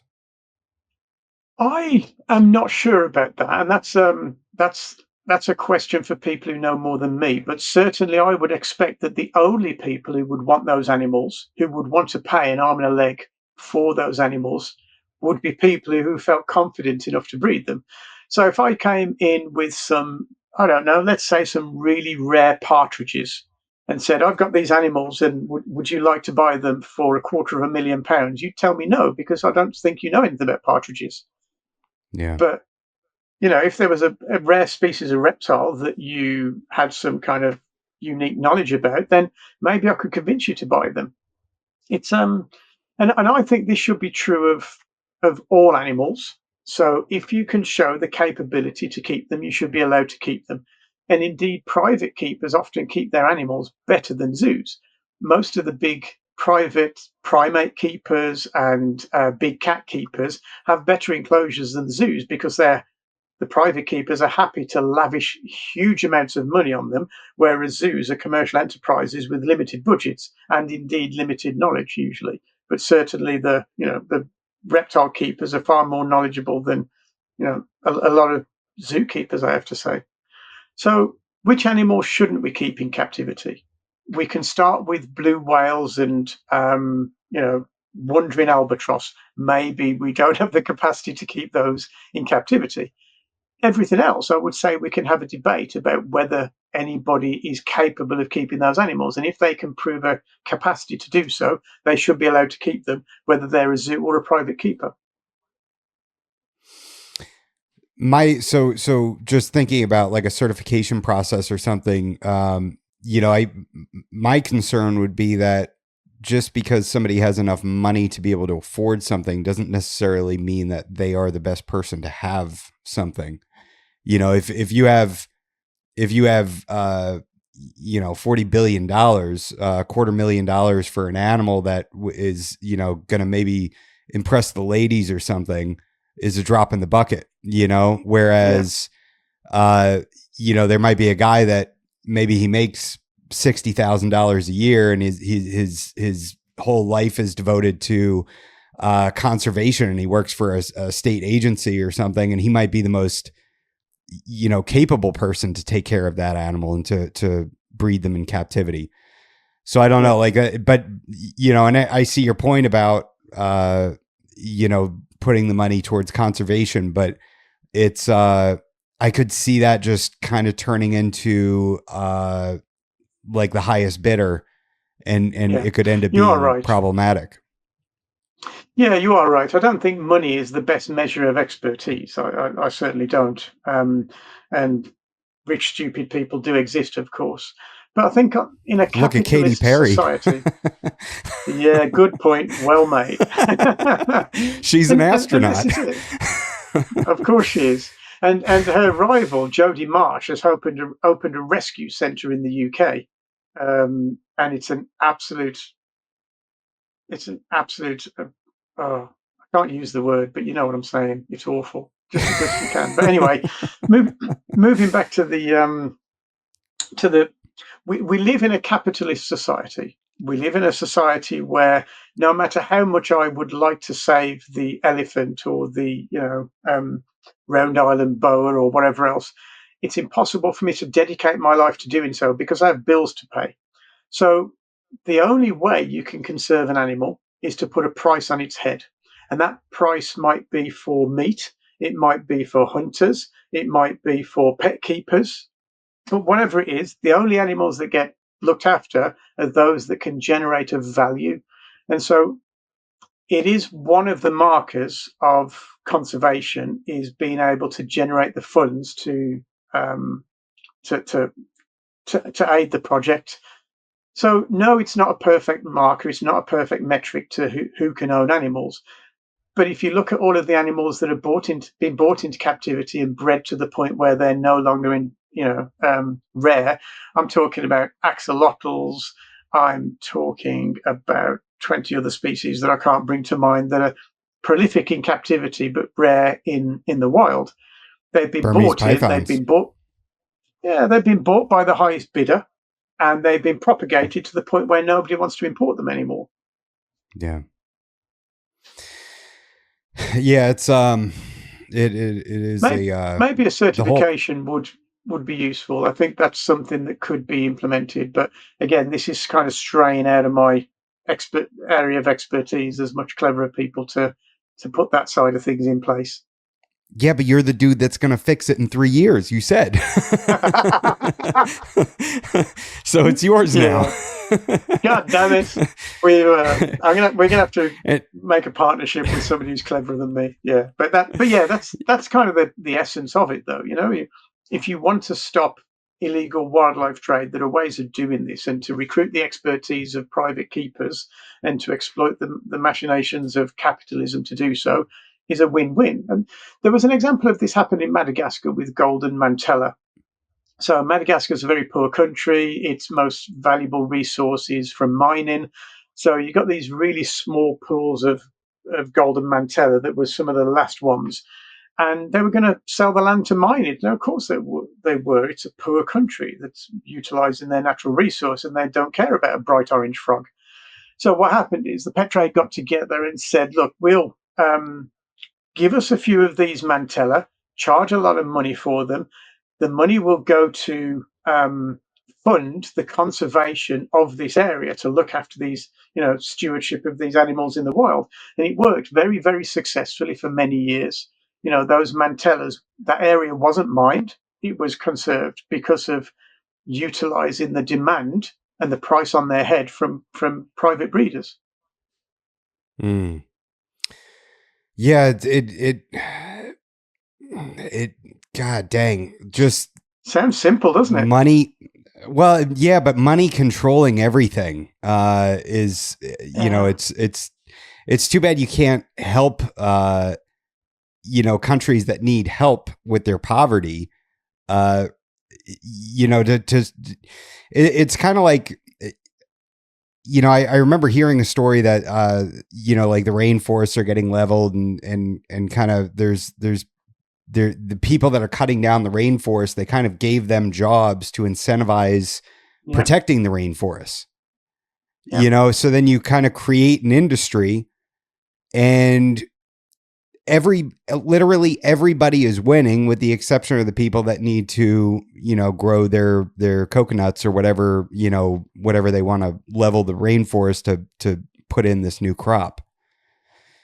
Well, if you look at the fish industry, most of the fish industry is wild caught fish. Yeah. And one of the greatest accolades of the fish trade is that it puts money into the pockets of local people who maintain the habitats and collect the wild fish for the trade.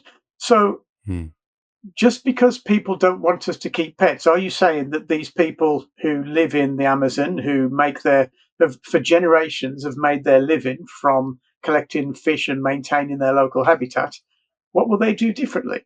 There was a guy that I was speaking to that was telling me about a particular bird. I can't remember what it was that was popular in the pet trade, and a local guy in the native country would catch one bird every week and send it into the pet trade and make enough money to feed his family. So then they put that bird on CITES and you weren't allowed to trade it anymore. So now he has to catch 6 of those birds each week to feed his family with. Hmm. Yeah, it would have been So, cool if he just caught a male and female and bred them. well, yeah. But again, that happens in Madagascar. They're breeding plowshare tortoises, which are extremely rare, and it's a Mm. local project. Um, it's run by native people who have a job to do, and it's a conservation focused job. But again, where do those plowshares go? What do you do with them? Where Yeah. does the money come from?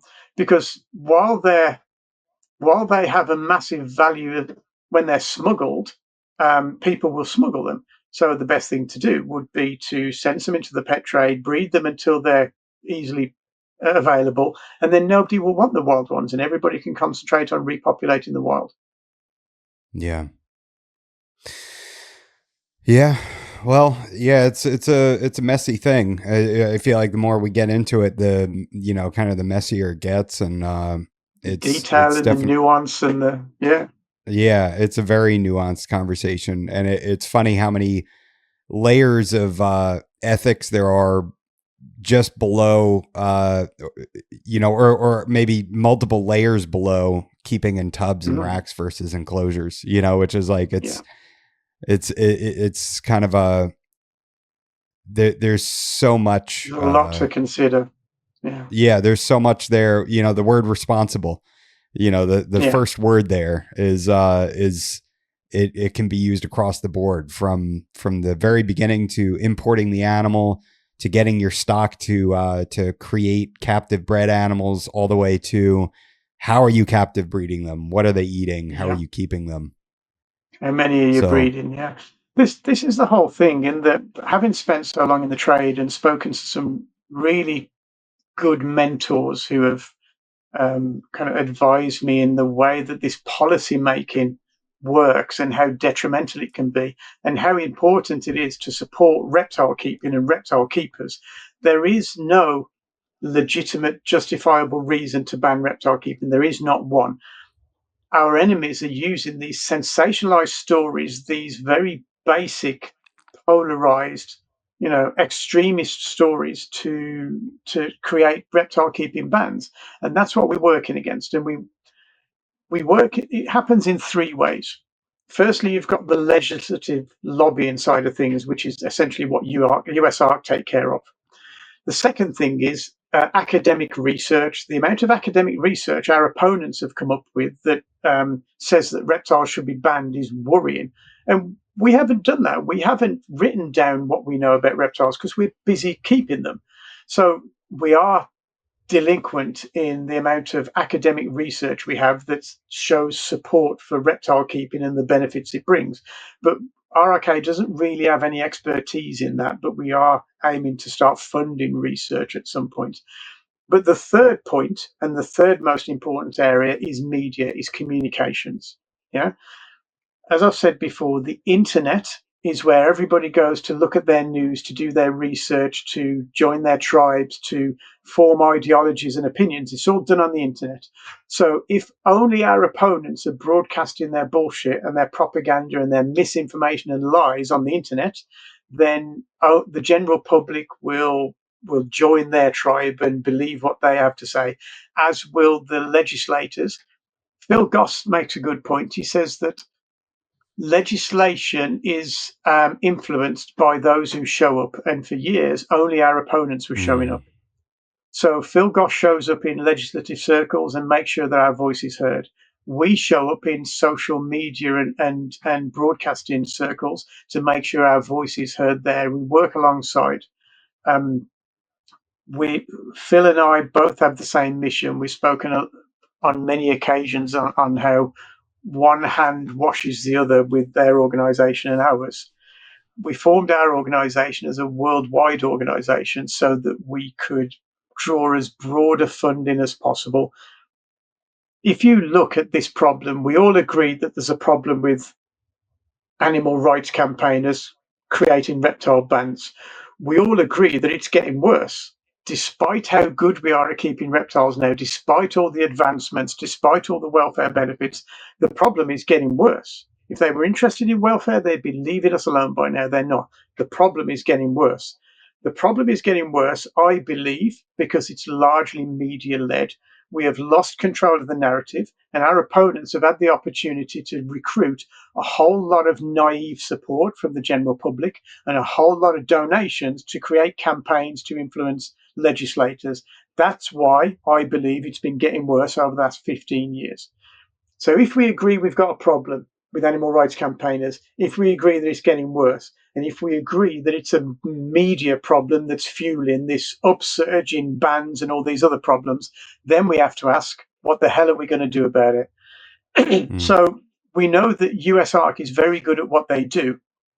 And the same goes for Reptile in the UK and Zorf in Sweden. And we know that they have neither the resources nor the experience or the funding to look after this media issue. And for a long time, my wife and I, as media communication specialists, we tried to bolt our expertise onto the side of Reptile in the UK. And we did this for about 10 years, and it was a failure. And the reason it was a failure is because while we were working with Reptile to sort out the propaganda problem, we weren't working at our media day jobs. So for a long time, I was complaining to my wife about, this is a huge problem. The animal rights campaigners, they say what they like about us. It's all bullshit. Somebody should do something. And eventually she sat me down and she says, Tony, you've been talking about doing this for ages. Either do something or shut the hell up. So I thought, well, okay, we ought to do something then. So we formed Responsible Reptile Keeping, and we formed it as a worldwide organization to support all of the lobbying and legislative organizations around the world. And the idea is we recruit funding from as broad a population as possible, and we use that funding to work on all of the media issues and all of the campaigns that USARC wishes they could do and knows that they would do if they had the expertise and the funding. So, but we have a worldwide funding, so we're able to do that worldwide. So who funds us? Firstly, the reptile trade essentially funds us. ZooMed, Arcadia, Exoterra, BioDude, Josh's Frogs, Reptile Basics, who else? Kinova, I'm missing some cages. Who else? Sorry, Pangea. Yes. Sorry, my wife's looking at all of our funders on the website now and making sure I don't miss any out. So they all put us a relatively modest amount of funding to allow us to do what we do. We're also funded by advocacy organisations, so ZORF in Sweden, NZB in Norway, ZZF in Germany, PVH in the Netherlands. They all give us a small amount of funding each month to do what we do. And what we do is we produce media and it gets shared, and sometimes we rebrand it to these organizations so they can release it on their own platform. We're in conversations with the US ARC at the moment about projects we can work with them and collaborate with them on. So I'm hoping that will come to fruition. And we're also a membership organization. Keepers and stores and education experiences, they can all join us as members. Membership starts from as little as, I think it's $5, like a cup of coffee. You can join us for the cost of a cup of coffee. And what your support does, it not only provides us with a useful piece of funding, but it also adds your voice to our message. So at the moment, we've got a few members. The more members we have, the bigger voice we have, and the more we can say to governments and the more information we can give to US ARC that can then say to governments, oi, we represent 10,000, 20,000 members. You need to listen to us. So that's how we work. That's our job. And it was my wife telling That's me that I awesome. needed to shut up and do something about it that kicked it all off a couple of years ago. Listen to your Yeah, wife. She knows what would we best. do without our wives pushing us into the things that they know that we should be doing? Well, Vicky actually keeps the wheels on here. I do the reptiles and the politics. She does all of the important stuff like the membership, the accounting, the social media, the graphic design, the 20 other things that I simply don't have the knowledge or the expertise or the time to do. So Wow. she's as essential to this as me. And having been together for about 10 years, I am confident now that she could sit in a room with most reptile keepers and hold her own. Yeah, sure. All right. Well, thank you, Tony. I think we'll end on that note. That was a great pitch for anybody that wants to go sign up and get a membership. I'm going to have all of the your website and your socials all down in the description for this episode. So if Appreciate that. anybody wants to do that, they'll be able to find everything to get in touch with you there. I need to jump in on 2 points before I jump away. The first thing Sure. is that we are not an alternative to US ARC. If you already support US ARC, we applaud you.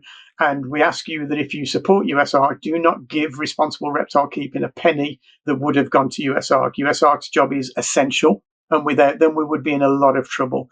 US ARC, with their Mm. funding, punch above their weight, and they're far more successful than their funding should allow them to be. They do excellent work. We are not an alternative to US ARC. We are not the European US ARC. We do a very, very separate job, which is media. And media, I feel, is equally as essential. What we would like you to do is fund US ARC to do their work because that's essential, and join us as a member and help us to do our work. But there's also another way that your viewers can help us as well, and that's by sharing the shit out of our content as much as is possible. Our success relies on our content being seen in as many places as possible. Our funders want to know that our media is getting out there. The government needs to see our message. The general public needs to know the truth about reptile keeping. So like, subscribe, share it, and comment. That's what helps the algorithm get it out there. We can only do as much as we have funding for. So if you're a keeper, join us as a keeper member for the price of a cup of coffee. If you're a store, I think it's like $12 or something. Um, if you're a brand that can help us with more funding, we'd really like to speak to you about that because we need as much help as we can get. The only way our funding works is if we get lots of small pieces of funding from as many places as possible.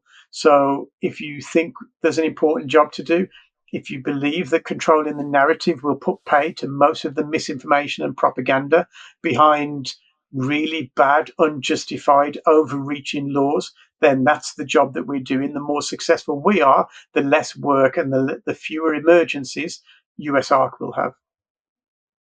Awesome. All right. Well, thank you, Tony. I appreciate it. And I appreciate the opportunity. It's been fascinating to speak to you, and thank you for that.